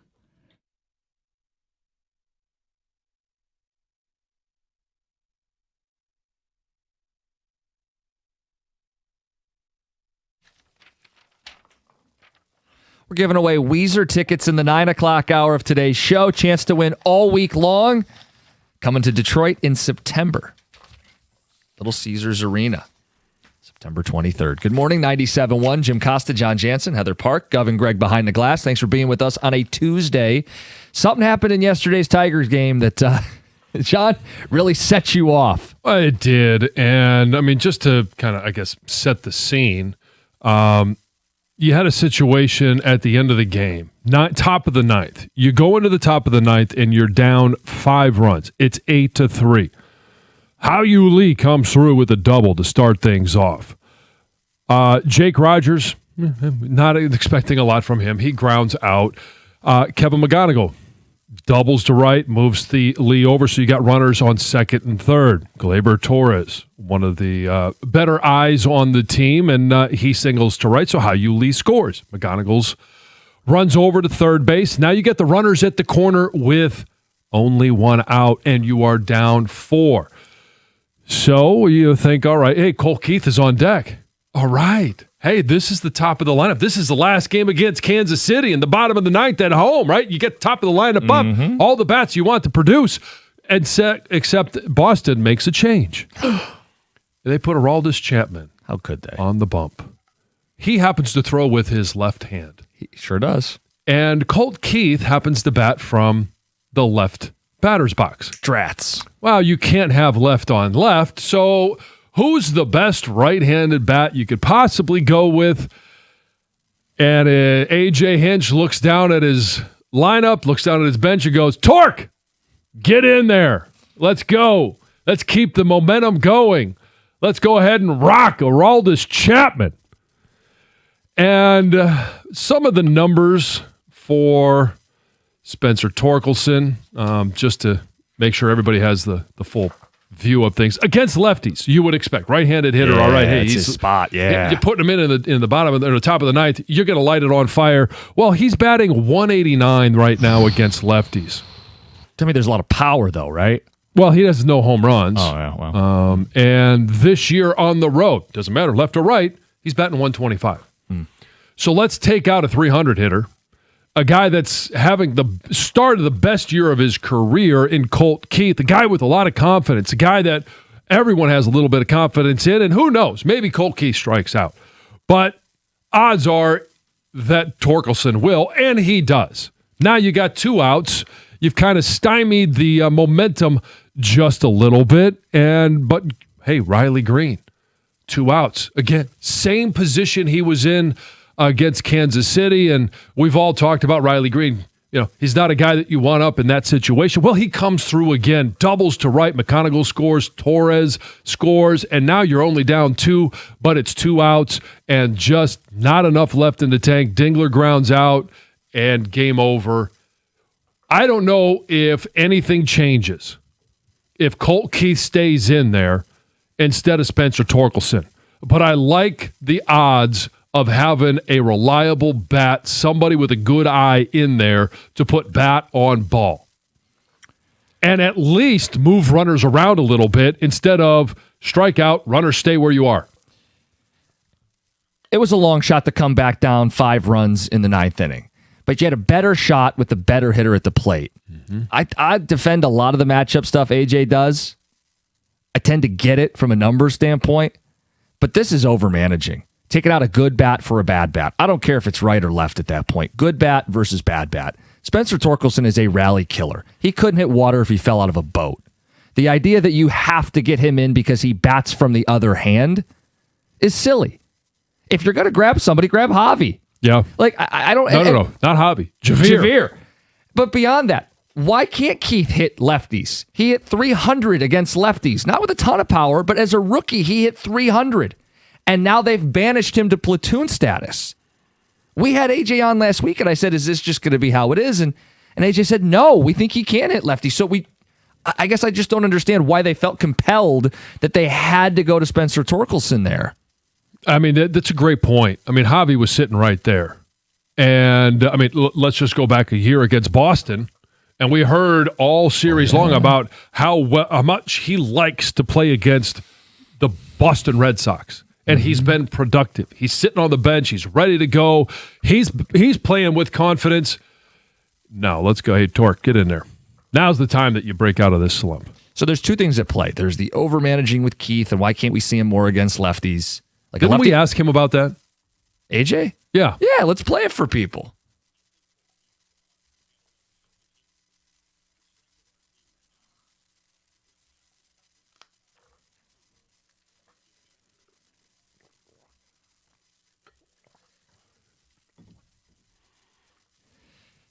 That they don't have to.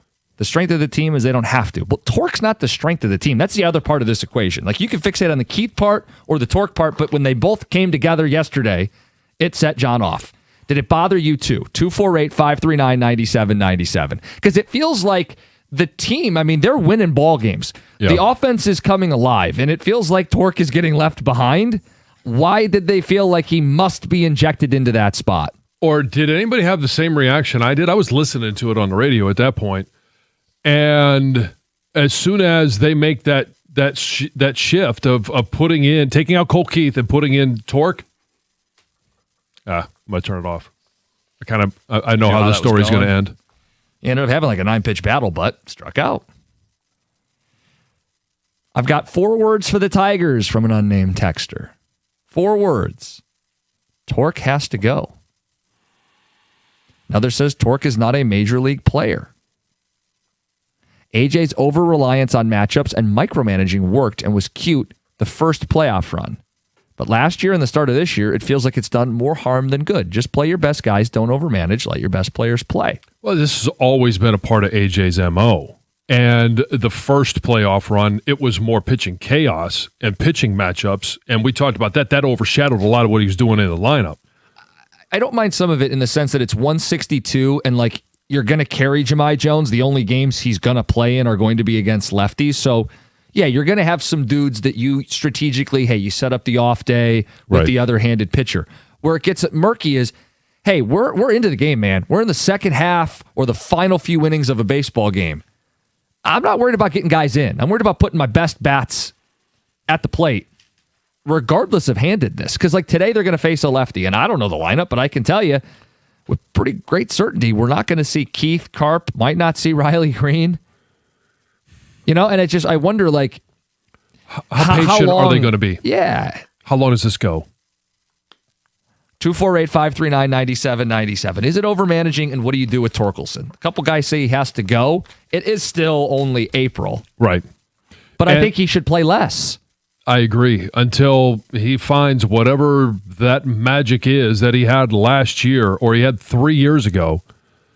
But we're seeing, 2024 Torque right now. Or post All-Star break Torque from last year. Now, Keith's going to have to field the position better at first. Yesterday was not great. No. But that's one answer. If you're sitting Torque, you play Keith over there. That's probably their best pivot. I would think so. Because then it opens up a lot on the left side of the infield. You can play McGonigal at third. Or if McGonigal's at short, you can play McKinstry. Mm-hmm. They got Hayu Lee up right now. He had a couple hits yesterday, including the first of his major league career. You can play Javi at third. You'd have some options, My point is you can juggle it. Yeah, Play Cole Keith can only get better over there. Yes. As a fielder. Yes. Well, isn't that the position? Like, if you got a guy who can't play the field, they can at least play first. It seems ironic that would be the case, but that seems like the case. I mean, a guy that, hey, every ground ball is going to first. Like, you want a big guy that has a decent glove over there, and he does. It's just, it's a new position for him. Text that says, hey, something else that set me off with the game.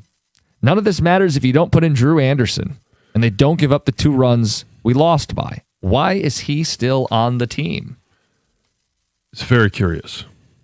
I mean, Drew Anderson has not had a great start to this season. His ERA is approaching 8. He's been very Kenta Maeda-esque. How about this for a comparison? Maeda all of last year, 7.8 ERA with a 1.88 whip. Drew Anderson, 7.9 ERA with a 1.7 whip. Almost the exact same K to ball ratio. Right, and he's pitched 11 1/3 innings total. Yeah, Maeda only got 8. Okay, well, 11 1/3 innings, and he's allowed 10 earned runs. Yeah, the Maeda-esqueness. Let's get to Roy. You're up. You're on 97.1. Good morning. I'm calling from Toledo, the land of the AAA Tigers. So I have a different perspective than maybe the Detroit area. Torkelson, and this has happened before for the Tigers, needs to come down, whether it's a week, 2 weeks, 3 weeks, whatever. He got to the show. So he has tools as a professional at the major league level at whatever. Maybe he's the last guy on the roster, whatever that may be. And you've already seen some Mud Hens contribute already this season. And we have 2 just waiting to come up. Max Clark and Jace Young, they're hitting the ball everywhere. And they're showing the Mud Hens are doing well enough that they have a mojo going that they believe in themselves. Gabe Alvarez is doing wonders down here. And I think Torkelson just needs to come down just to, if anything, get back to having fun. Because there's a lot of pressure up there that a lot of us don't even realize that he doesn't even articulate and no one puts on him, but it's there. And you got to do that in front of thousands of people in many different cities, knowing that all you got to do is go 3 for 4 consistently and everything's all right. But that might happen down here first. Yeah, but if you can't handle the pressure by year 4, it's a pretty big red flag. I get it, but you have money invested in him already, so at least bring him down to where he's an hour away. You might need to call him up tomorrow, but that being said, you need to find out one way or another because you have a loaded roster of young guys that need to gel between May, June, July, so August and September make a difference. Is it him or is it not? He may end up in Toledo all season, and then they figure out what they do. I don't know what his options are contract-wise and all that. He may have one more. We need to get clarification on that because he's already been set down twice. I think some of this, too, your point is they got a young group of guys, and it feels like they're all starting to elevate, right? They're all kind of going to that next level. With Cole Keith, I mean, we talked about trying to get him a home, a position. Yeah. Is it third? Is he just the DH? What if first base becomes the spot because you don't have a long-term solution there? And then he can start to make that his home. I mean, it could be. Yeah. I mean, it's got to be an option that's on the table. 248-539-9797. Room for some phone calls. We will talk about the Pistons at 9 o'clock as we are twiddling our thumbs waiting for game number 2. Can't wait to get them back out there and get the taste out of your mouth. We'll talk about Jaylen Duren because a lot of discussion is centered around him and the way he played in game 1. Before all of that, we got a bachelor party question. There's something we didn't do on the bachelor party trip and want to know if we made a mistake. It's 97.1.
Think about all the businesses that keep Detroit moving. Retail stores, restaurants, warehouses, offices, and job sites.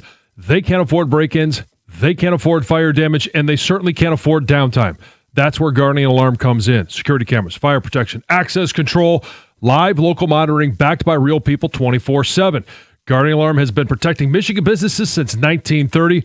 If you run a business and you want real protection, not guesswork, call Guardian Alarm. You can give them a call at 1-800-STAY-OUT for a free quote. That's 1-800-STAY-OUT.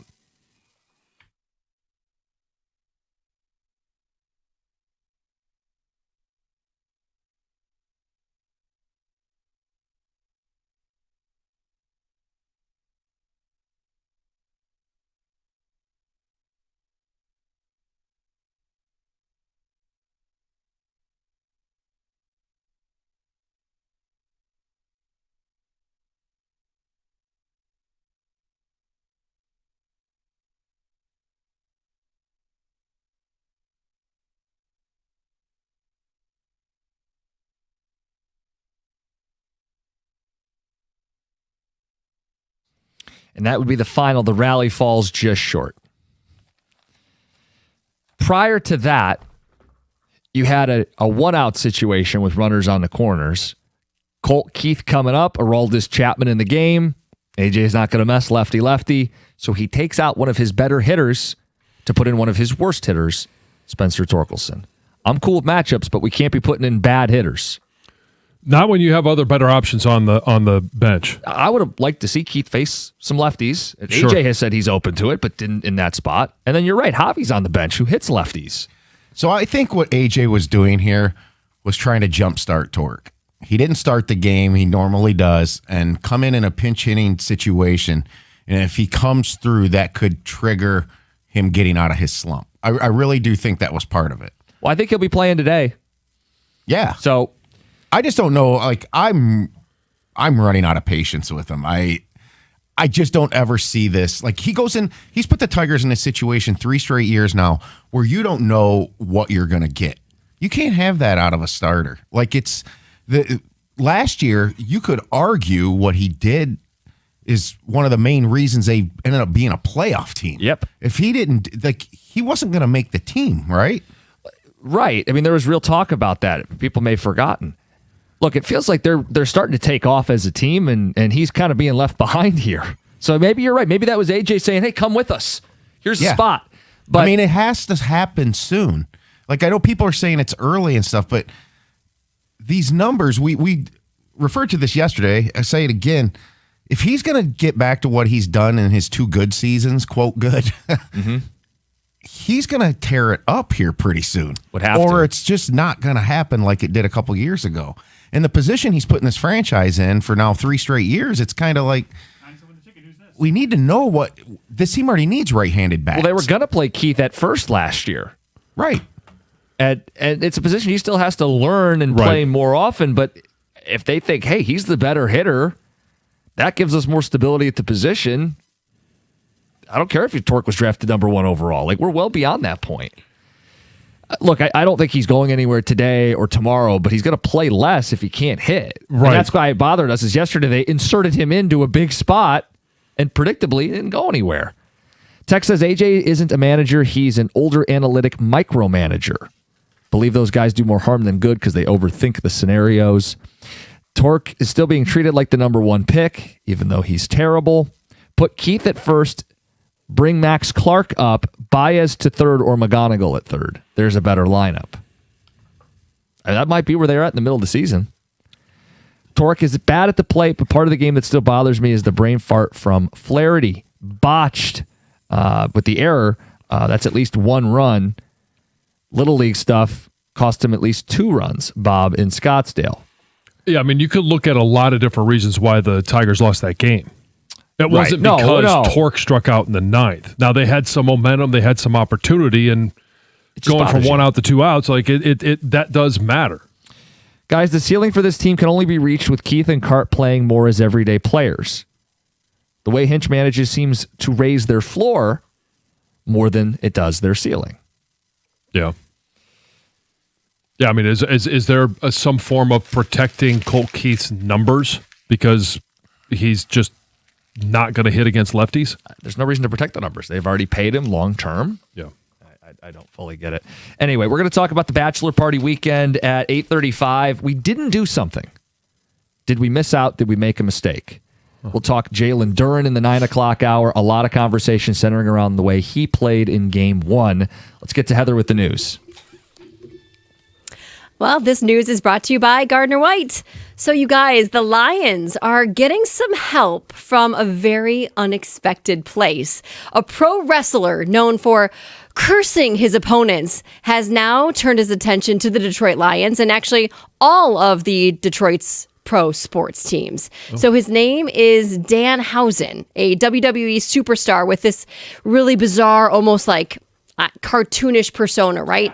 Described as very nice, very evil. And his whole gimmick is putting curses on people. Oh. Yeah. And anyway, he's also from Detroit, right? And he says he has officially cursed all of the Lions' enemies and those of the Tigers, Wings, and Pistons.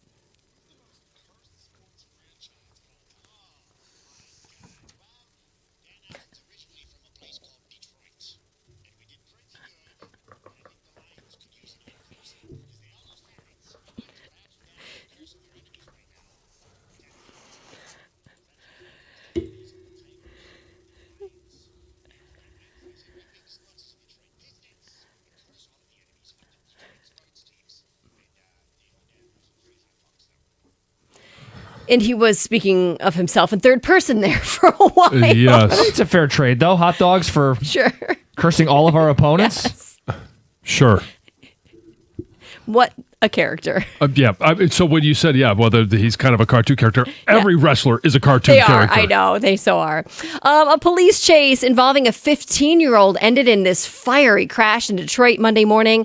A Michigan State police trooper attempted to pull over a stolen truck on Outer Drive near Schoolcraft, but the teen didn't stop. He kept going, ran a red light, ultimately crashed into another vehicle and slammed into a nearby house.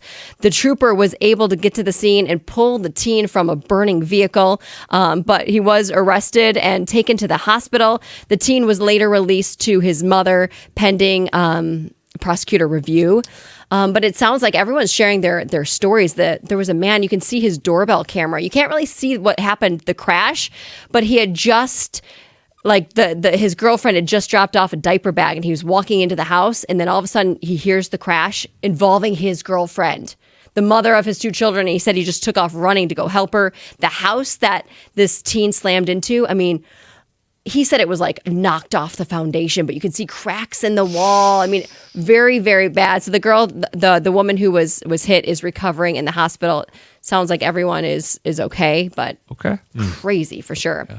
The CEO of Apple, Tim Cook, is stepping down from his job after he inherited it from the late Steve Jobs. He'll step down on September 1st. This is going to end his nearly 15-year reign that saw the company's market value soar to more than $3.6 trillion. So he's not leaving. He's going to become an executive chairman of Apple's board. And then John Ternus, who is currently the company's senior VP of hardware engineering, will take over his place as CEO. So there you go. Yeah. It was a historic day at the Boston Marathon on Monday, with records being set, repeat champs, and some obviously serious fast times. So Kenya's John Korir, I'm not sure if I'm saying that right, won the men's race for the second straight year. And he didn't just win, he shattered the course record, finishing in an incredible 2 hours, 1 minute, and 52 seconds. That makes the fastest time ever run in the 130-year history of the race. So huge news there. On the women's side, it was another repeat winner. Sharon Lokadi, also from Kenya, defended her title with a time of 2 hours, 18 minutes, and 51 seconds. And when it comes to the prize money, there was a pool of $1,284,500. The winner of the men's race, he took home $150,000 for winning, and then he also got a $50,000 bonus for the course, setting the course record as well. So he took home $200,000. That's a nice payday. Yeah, no for kidding. sure. Okay, so a debate we've all heard of before. Is it better to back into a parking space, or is it better to just pull forward into I think a we parking all space. know the answer to this And question. experts are now telling you which is better. According to AAA, about 76% of drivers just pull straight into a parking spot. And do it all wrong. But a traffic safety specialist with AAA says it's actually better to back in if you can. They say backing into a space is safer because when you leave, right, you have a clear view of traffic, pedestrians, and basically everything no around blind you. spots. There's no blind spots. That's what it comes down to. Apparently, if you're not a fan, these experts say it's most likely because you don't know how to do it. You haven't Right. had enough practice. So Maybe you shouldn't be driving. give it a try. Obviously, there's people who say, well, no, backing into a parking spot takes up too much time. You're That's holding up my the flow of argument. traffic. I get the safety thing, John. My thing is an impatience thing. Mm-hmm. It is slower to do it your way. So you'd rather be fast and reckless, I don't think it's reckless.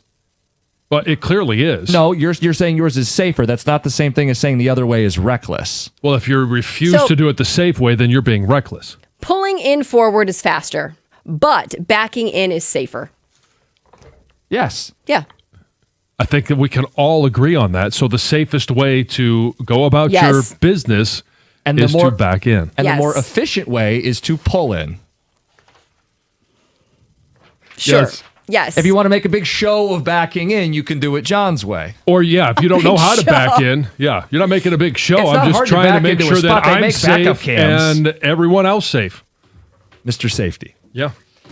It's Heather with the news. Coming up next, did we miss out? Or is this just like a stereotype? People don't even do this at bachelor parties anymore. Tell us next, 97.1. Hey, you want to protect your house? You got to give Rapid Roofing a call. I did a few years ago. They did everything they said they were going to do, and they protected my biggest investment. That's my home. They ripped the roof off, remade the repairs, replaced it, cleaned everything up, and we're gone. They do most houses in one day. No pressure, no gimmicks. They also do siding, windows, gutter installation. So give them a call, 888-360-ROOF. That's 888-360-ROOF. Or you can find them on the web at rapidroofing.com.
I mean, that is the question, is it not? Now, on Twitch, they say pull through is the best of both worlds. Oh, there's no question. If you have that opportunity to, you're going down the parking lane and all of a sudden, hey, you see a double open, hey, you pull right on through. It takes the time out of backing in. Yep. And then you just get to pull straight out. Yeah. And I'm over here thinking that always was, I always thought that was illegal. I always thought you were not, like, by law supposed to do that. I just Googled it. It's not illegal. I've probably done it thousands of times. But it is dangerous because it's happened to me where I want to take a space, right? I'm driving down the lane and I see an open parking spot. I'm turning into it. And then all of a sudden somebody comes through and pulls through the double spot. And then we almost collide because I'm about to turn into the space and they're coming through the double spot. That's on them. Yeah. They should be able to see that you're approaching. Like, you should never pull through if there's a car in that lane that Right. you're Well, pulling. Heather, if you were in that position, you were anticipating you pulling through, right? You have cars that are tall enough to be able to see. I have my truck. Oh, sure. I can see the other side. Jim Costa, on the other hand, can't see over the hubcap of another car. But now I know it's not illegal. I literally in my head always thought it was illegal, so I never really do it. And I always check that too. Is I pull, if I'm planning on pulling through, I'll pull into the first spot and I'll just take a look. Is anybody else pulling in? If not, I'll just go ahead and inch forward. And now I got the best of both worlds. You don't want to pull right out in front of somebody. Well, I mean, no. I mean, yeah. That is part of it. So in Royal Oak, they have the back end spaces down the main stretch. And the reason I don't like it is because someone in front of you has to back in front of, like, while you're also just trying to drive. Okay. It slows down the main flow of traffic. Oh, boo-hoo. Well, no, boo-hoo, back out. Take a sec, make sure no one's there, and back out. That's normal behavior. Okay, yeah, and you're pulling up on that same person. Instead of backing in, they're backing out, and now all of a sudden you got to stop. No, I don't. They have to wait for me to pass. I'm on the main stretch. They're in a parked car. They have to wait for traffic to allow them to back out. Have you ever driven a huge vehicle? Not like a truck, Because but like an SUV. I am telling you, it is so much easier to back in if you are driving a truck or a large Thank you, SUV, Heather. and it's safer. It is. I'm telling you, because I never did until I owned one. Right. I always, if I'm driving our big truck, I always back in because it is easier for me to pull out forward if I can see what's happening. I agree. Otherwise, I take a ton of time trying to back out of the space because I can't see anything. And I think the car's too big. Yeah, and if I'm backing out of a spot because maybe somebody in my passenger seat is annoyed that I like to back in, I just pull in straight. Now all of a sudden I'm backing up, and I'm looking both ways. I'm using the rear view camera. I'm looking both ways. And in the middle of backing out, I'm halfway out of the spot, and some jerk like Acosta who just can't take the time to stop and let me back out comes zooming by, and then I slam on the brakes, and now everybody in the car is what just happened? So what do you do with angled parking? Well, if it's angled parking, you just pull in straight, unless you're going to a game or in a parking garage. Yes. And you've done your homework. You're one of the first ones there. No one is behind you. If you're going to back into an angled spot, you better make sure no one's around. If you go to, let's say, the Tigers garage down there, the McLaren garage, you have to back in. Or else after the game, if you're leaving at the same time everyone else, no one's going to let you back out. Right. Text pouring in. Says, we know why John prefers to back in. It's so he can always pull out. When in doubt.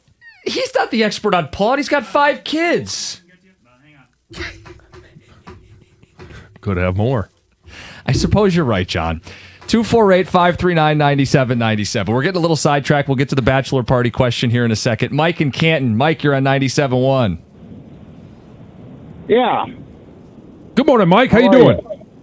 Oh, not too bad. Go blue. Go blue.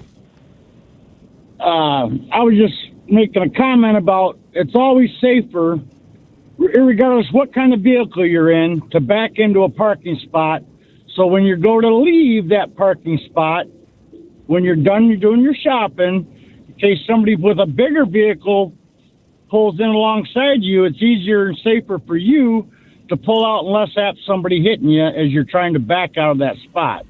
I drive a truck, I drive a semi, I drive a pickup truck myself, but even my daughter, I've taught her that, and she likes that a lot better than trying to pull in, unless she can pull through the spot like you guys were talking earlier. Yep. So I guess Safety first. I do get the safety argument of when you're leaving, you can see where you're going and you can minimize risk. At the same time, I've never gotten a car accident backing out of a parking space. I've never felt unsafe doing it. Well, sometimes it's not just about you. It's about the pedestrians that are walking behind you, and it's about other cars that maybe don't see the little golf cart you're trying to pull out from behind a big SUV or truck. But you've probably been in this situation, because I know I have, where I think I've turned my head, looked both sides, I start to back out of the spot, and then all of a sudden, whoa, there is a car right. there. Running, yes. But you because use your I couldn't eyes. see it. I know, but you wouldn't. I wouldn't see have it, which to is why slam you on the stopped. brakes, because if I was pulling out forward, I would have seen it Earlier. clearly Yep. much earlier. Yeah, I do get it. It is safer. Yeah. Little sidetrack. Went to the bachelor party this weekend. Yeah. Buddy's getting married in June. Very excited for him. Told some of the stories on yesterday's show. Do you like her? The bride? Yeah, you said she's you're great. very happy for him. I would assume that then you would also like the bride. Yeah, Okay. we like both All right. of them. They're great. Okay. Super Yeah. pumped for them to get married later this summer. The bachelor party. Mentioned some of the highlights. One thing we didn't do. We didn't go to a strip club. Okay. Is that still I the know that expectation? Is it's- that like stereotype? Like, do people still do that? Oh, sure. People still do it. I think people definitely still do it. Is it the norm? Is my question. Well, you guys would know more than I would about bachelor parties. I do think it's stereotypical, like a stereotypical part of bachelor parties. Like if you say bachelor party, I think of a strip club. But I don't think. I talked to Colin about it last night. I was like, gosh, it's been so long. Like, what did you do on your bachelor? Like, I forgot even what he did and what his buddies did. And most of them involved just doing activities that they were into, right? Like for his, it was out of state. They went whitewater rafting. Love that. How old was Colin when you guys got married? 30. Okay.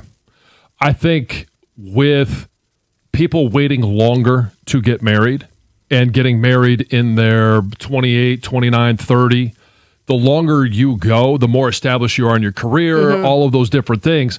I think it's less likely that those bachelor parties, bachelor trips involve a strip club because there's less people that are getting married at 21 to 25. Right. He did bring up Buddy's bachelor party that they went out west and went snowboarding. Very cool, right? But the buddy's dad was there as well. Pretty cool, right? What you do, you can bring your dads along. And they didn't go to a strip club, but brought a stripper He over. hired entertainment. And Colin said that the guys, like the Bachelor, and the guys were so exhausted. Like, they didn't want that. They were exhausted. They just wanted to go to bed. And it ended up being like the dad and his buddies who stayed up for the stripper. For himself. Just wanted an excuse. Yeah. Is it a generational thing? I don't know. So you mean like anybody that got married, 20 years ago. 20 years ago or longer, maybe that's what they did, norm. but no one else does. And I think, well, part of it could be because older generations got younger, or got married younger. Right. Yeah, I think those things go hand in hand. Like, this was guys mostly, to your point, John, late 20s, early 30s. Maybe that's different if it's a bunch of guys that are 23 and 24 and a bunch of single dudes. Yeah, I don't know that it's not a world I live in anymore. And I mentioned that there was a time, it was 6 years ago. I was at a bachelor party. We were down at the Kentucky Derby. They end up going to Thoroughbreds, which was a strip club down there. I was literally in there. So cheesy. I know. That is. Yeah. I was literally in there for about 60 seconds, and I was like, no, it's not my scene anymore. Imagine if you guys would have went to a strip club in Orlando. It would have been like Aladdin's castle, and there would have been like Jasmine, Cinderella, Belle. All the princesses would have come out on stage. Hey, there's some hot princesses There now. are. I'm sure they have that theme down there. Oh, John, I saw the head ranking spinning around in your head right there. Is this still what people do on bachelor parties? Did we miss out? See, I think it is more what Heather said. Like, it's like activity based. Yeah. You go skiing, you go golfing, you play games. You go to a Tigers game. Right. Go to the bar. I mean, you do, or whatever you're into, you go and do. I mean, It obviously depends on your group of friends, too. It's what mostly what the groom's into. You got to know what the groom's Yeah. into, and it's the best man that ultimately is making a lot of these decisions. They have to know what the groom wants to do and how Right. to handle the group. I completely agree. So the initial question, fair or foul, that you guys didn't go to the strip club. I think it's fair. I don't think there's anything wrong with not having that a part of the bachelor weekend or bachelor party experience. Did you got married younger? Did you have a bachelor party for that? There was a version of it, yes. Oh, what does that mean? That's a period of my life I'd rather not relive. Okay, so no story time next. Yeah. We'll just rely on you guys to fill in the blanks. What are you guys doing on these bachelor parties these days? It's 97.1. Hey, if you're thinking about a new truck this month, a Ram truck should be right there at the top of the list. And I've seen the Ram side by side with the competition. Hell, I've driven a Ram. The Ram truck deals at your Metro Detroit Ram dealer this month are exceptional. For power, not much of a competition here. You can choose from Ram's award-winning Pentastar V6 or Ram's legendary 5.7 Hemi V8. And for the competition, why would you trust any full-size pickup at any price with only 4 under the hood? You can't pull anything with it. You can't pass anyone. You can't work with it, can't play with it. It's no fun. The full-size Ram 1500 is also built right here in Sterling Heights. And for comfort and easy-to-use technology, nothing beats a Ram. Ram has a 5-link coil suspension, and literally it's going to take is one test drive, and you'll feel how much smoother the ride in a Ram is. Right now, lease payments on a new Ram truck are phenomenal. So are there financing offers for well-qualified buyers? All you got to do is pull into your Ram dealer today. It's just that simple. When you walk through the door, tell them I sent you.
Strip clubs are trash. You couldn't pull me into one of those establishments, bachelor party or not. That's Jared in Woodhaven. Yeah, I said we did not go to a strip club on the bachelor party weekend. Yeah.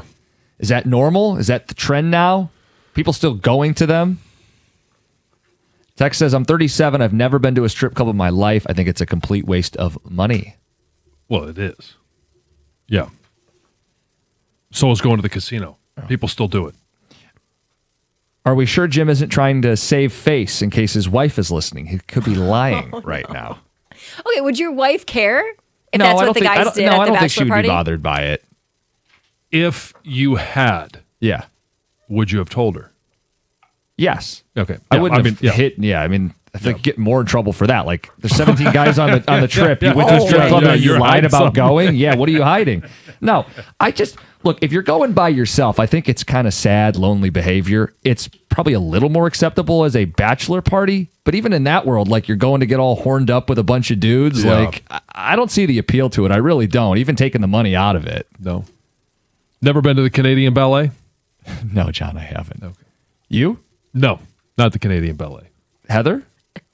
Is that like a Canadian strip club? But what's Oh, a sure, Canadian that's- ballet? Yeah, that's the Are they different than the strip clubs here? no. Oh, No, they're just in Canada. So yeah. I You- didn't know if there was like yeah, something yeah. like Oh, You lose- fancy. different about them. You use loonies instead of dollar bills. Oh, yes. Yes, I've been to a strip club. Male or female? Female. Okay. So, like, With guy, I've been there with. I've actually been both strip clubs I've been to have been with bachelor parties. okay. Now, is So the you never went to the male strip club? No, I've I heard have that no women desire. hate them. What, the I Magic would, Mike exist. I would version? go to a Magic Mike show. That sounds great. Going to like a male strip club does not sound fun. No? No. Because like I don't. No. No? No, I don't think so. I have no desire. So these bachelor parties too, like if you go to the strip club, the groom's getting lap dances. Is he getting a private room? Like how much of this are you, if you're the groomer, you're like, I just don't want to be put in that position. I'm getting married. It's an awkward. Right. Yeah. So I think it's been phased out, like maybe not, entirely. I'm sure people still do it, but I feel like more of it now is. I think the trends have become much more group oriented in regards to golfing. Yeah. A weekend like you had down in Orlando. Or she said skiing. Yeah, skiing, whatever it is, fishing trip. It's all more activity like based, male and that's not the bonding. yeah. It's the last time out with the dudes before you're married, and that's more it versus all the things that maybe you shouldn't do anymore when you're married. When we were very young and very poor, you just played poker at your buddy's house. And then you ended up at the strip club. Okay. Let's get to the phones. Matt, you're first. You're on 97.1. Yo, what's up, guys? So I've never been to a strip club. I went to a friend's bachelor party, and I've never been to one in my life, and I probably will never go.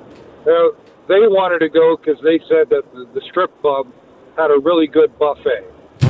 That is disgusting. I would never eat any food at a strip club. And I want to argue John's point that people also go to the casino.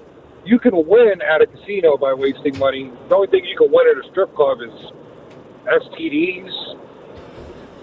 You can't win anything in a strip club. Tell them what they've won. Yes, Thanks, a trip Matt. to the doctor. It was good talking to you guys. Thank you. Hey, thanks, Matt. Yeah. Says the strip clubs in Canada are different. Oh. They Oh. can actually be fully nude. Oh. How's the buffets? It does sound awful. A buffet at the strip club. Just tuned in. Did I miss strip club rankings? That's Brian and Madison Heights. Yeah, that'll be Stoney's next blind ranking. Oh, God. Yes. Please tell me is he in with you on Saturday? Yes, we are in on Saturday. Oh, yeah. I think I may have to text Stoney and tell him to Well, the blind ranking. Kenny Cott actually wanted to blind rank the top 10 grossing adult film female actresses, but I had to shoot it down last week because, we couldn't do that. Yeah. Was that really his pitch? No, that's a joke. I wouldn't put it past Kenny. Let's get to Nate and Fenton. Nate, good morning. Morning, guys. So I'm 23, currently planning my bachelor trip, and I will not be attending a strip club. It was something I kind of teetered on for a minute, but there's just, I'd rather, like you guys have been saying, go on a golf trip or fishing with the boys or something like that. Just seems way more enjoyable than getting stuffed in a dark room, getting thrown into a lap dance you don't really want in the first place. Sure. Nate, appreciate it. So there's the younger vote. We were talking about this generation. Is it just getting phased out? Last time I went to the strip club, I got the 2 for lap dance, signed Mike in West Bloomfield. What generation, though? I mean, he there was a clear delineation of when he was. Yeah, I mean, it was the disco cocaine era. Right. Right. Okay, gotcha. Yeah. Says Torque Had the needs mustache. Oh boy. Torque needs to get to a strip club to get that bat going. Currently, best man planning a bachelor party for my brother. Almost entirely the activities are based on no strippers and no strip club. When my best friend got married, we didn't go. He said he falls in love too easy and might get in trouble, so we played laser tag instead. Stop. Tony Falls in love too easy? Sapphire Maybe wants marriage you. is not your Yeah, deal. no kidding. Gracious. We got calls to get to on this because we didn't go to a strip club this weekend. Maybe that surprises people, or maybe that's just the norm now with bachelor parties. We'll get your thoughts. Plus talk Pistons and Duren. It's 97.1.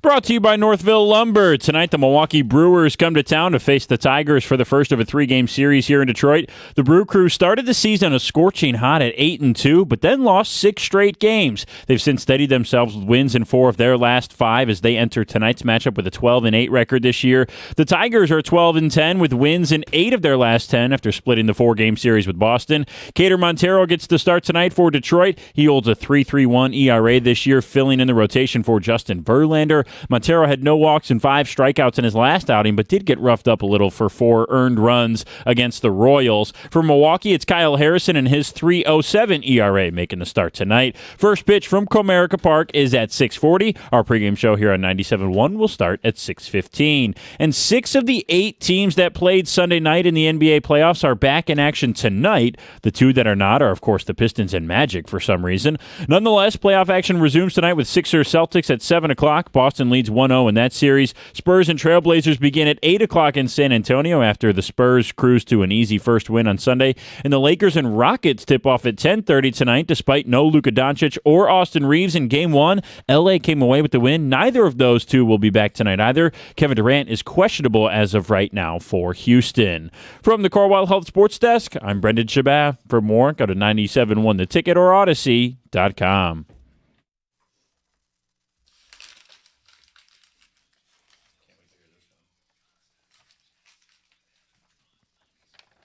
Oh, we got some good calls when Brendan's pointing. You got to get to caller 2. We will in a second. Good morning, 97.1. This hour on the show, a chance to win tickets to see Weezer at Little Caesars Arena, September 23rd. You're going to wait. You're going to listen. When you hear Buddy Holly, you call in. You win those tickets. We're giving them away all week long. Different hours, different days. Today, it's the 9 o'clock hour. Text coming in. Strip clubs are played out. I'd rather spend that money on an escort. I just wanted to get Heather's reaction to that. Could you hear me with the mic off? Oh, gosh. Yes. Boy. I've never understood the let's go get drunk and get hard together. Jim from Farmington Hills. That's awkward. Strip clubs are played. Yeah, no kidding. Thank you, Jeff. Strip clubs have cheaper drinks and great service. You don't have to spend money on anything else. Okay. Strip club food is actually not disgusting. I'm not going there for any type of buffet. Says there are people that go just for their food. Kevin. Sure, yeah. And it's the same guys that read the articles in Playboy. I'm just going there for the news. Can we do a strip club mock draft? Let's get to the phones. Let's start with line 2. Joe and Canton, you're on 97.1. Hey, guys. Thanks for taking a call. This is back in the early 80s. We had a fraternity brother getting married. We decided to have it at a private place, cards playing first, and we had a dancer come by. The guy that was getting married got so drunk, when he went to go tuck a buck, his teeth fell into her G-string. And wait. How old were you guys in the 80s? Wait. How do you have teeth fall out? He had an alcoholic problem and his teeth fell out. So we were like in our 20s. And so he went to go give her a dollar bill at the time, and his teeth fell into her G-string. She let out a roar, flipped his teeth out of her G-string up in the air. We had to go look for him. We were on the ground laughing so hard, we had to give her an extra $100 just to stick around to complete the show. So that was our experience. Wow. Joe, I think Yes, you sir. misunderstood my question. Like, I understand maybe he was drunk 20 and years that's old. He's 20 years. How is he? Is he a former hockey player? Like, how does he in his early 20s and have dentures? He got hit with a baseball and knocked out his teeth. Oh, so Yikes. he had the dentures, and so when he went in to do his contributing to her educational fund, as she said, that's when it fell in. We were on the ground. She flipped him up in the air. We had to look around the floor for his teeth. That was, I mean, talk about a dead laugh. You couldn't move. We were on the ground, so we had to cough up an extra $100 just to keep her. So that was my there story. you go, Joe. Wow. There you go. His teeth fell out. You say dentures, and you're thinking like yeah. I mean, they're group going in to a their bachelor party at 70s? 75. Yeah. Jake and Warren, good morning. Hey, good morning, guys. How you doing? Good. So I had a random story. I'm not big into strip clubs myself, but I'll go with my friends, all right? So I'm down in Atlanta with them. My two buddies bring up the topic, let's go. So they're girlfriends at the time. Both get excited, start egging everybody on. They all want to go.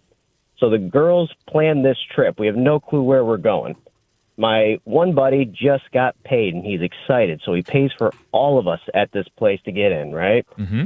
My second friend opens the door, stands there, and smiles. And I look through the door, and I see a 2-liter bottle just helicoptering around. So that's my only experience at a male strip club, but the other friend just got pissed. So I thought that was pretty funny. It's doing the helicopter.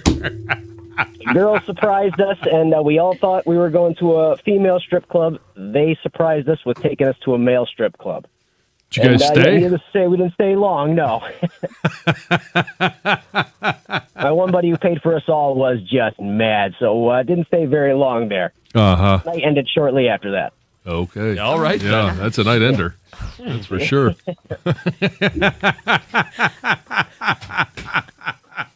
Forgot we had that drop. It's great that the girls in that group had a great sense of humor. Text coming in.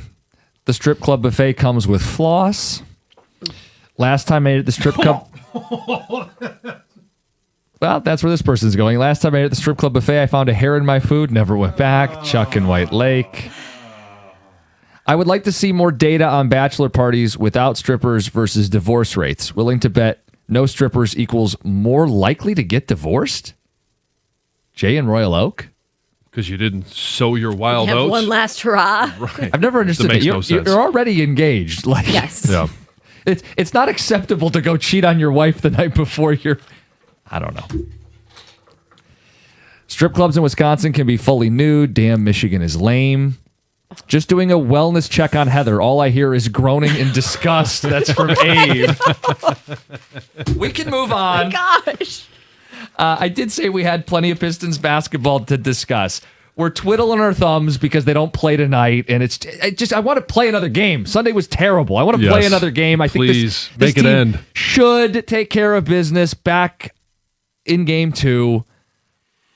We'll preview that more tomorrow. As we're between the two games, there's a Duren conversation. Yeah. Are we sure he's a max player? Or are we still evaluating that because it's the playoffs? Well, the NBA, quote-unquote, salary cap is a little confusing. And you can have multiple max contracts, like Oklahoma City has 3. But as you pointed out earlier, it depends a little bit in terms of which apron you're getting to and how much it counts, depending on whether you brought in somebody new or it's homegrown talent. Yeah, you're more able to pay your own guys homegrown as opposed to dealing with aprons and hard caps and trades and matching of salaries. So, yeah, ideally you draft really well and you're able to build your nucleus that way, the way Oklahoma City has done.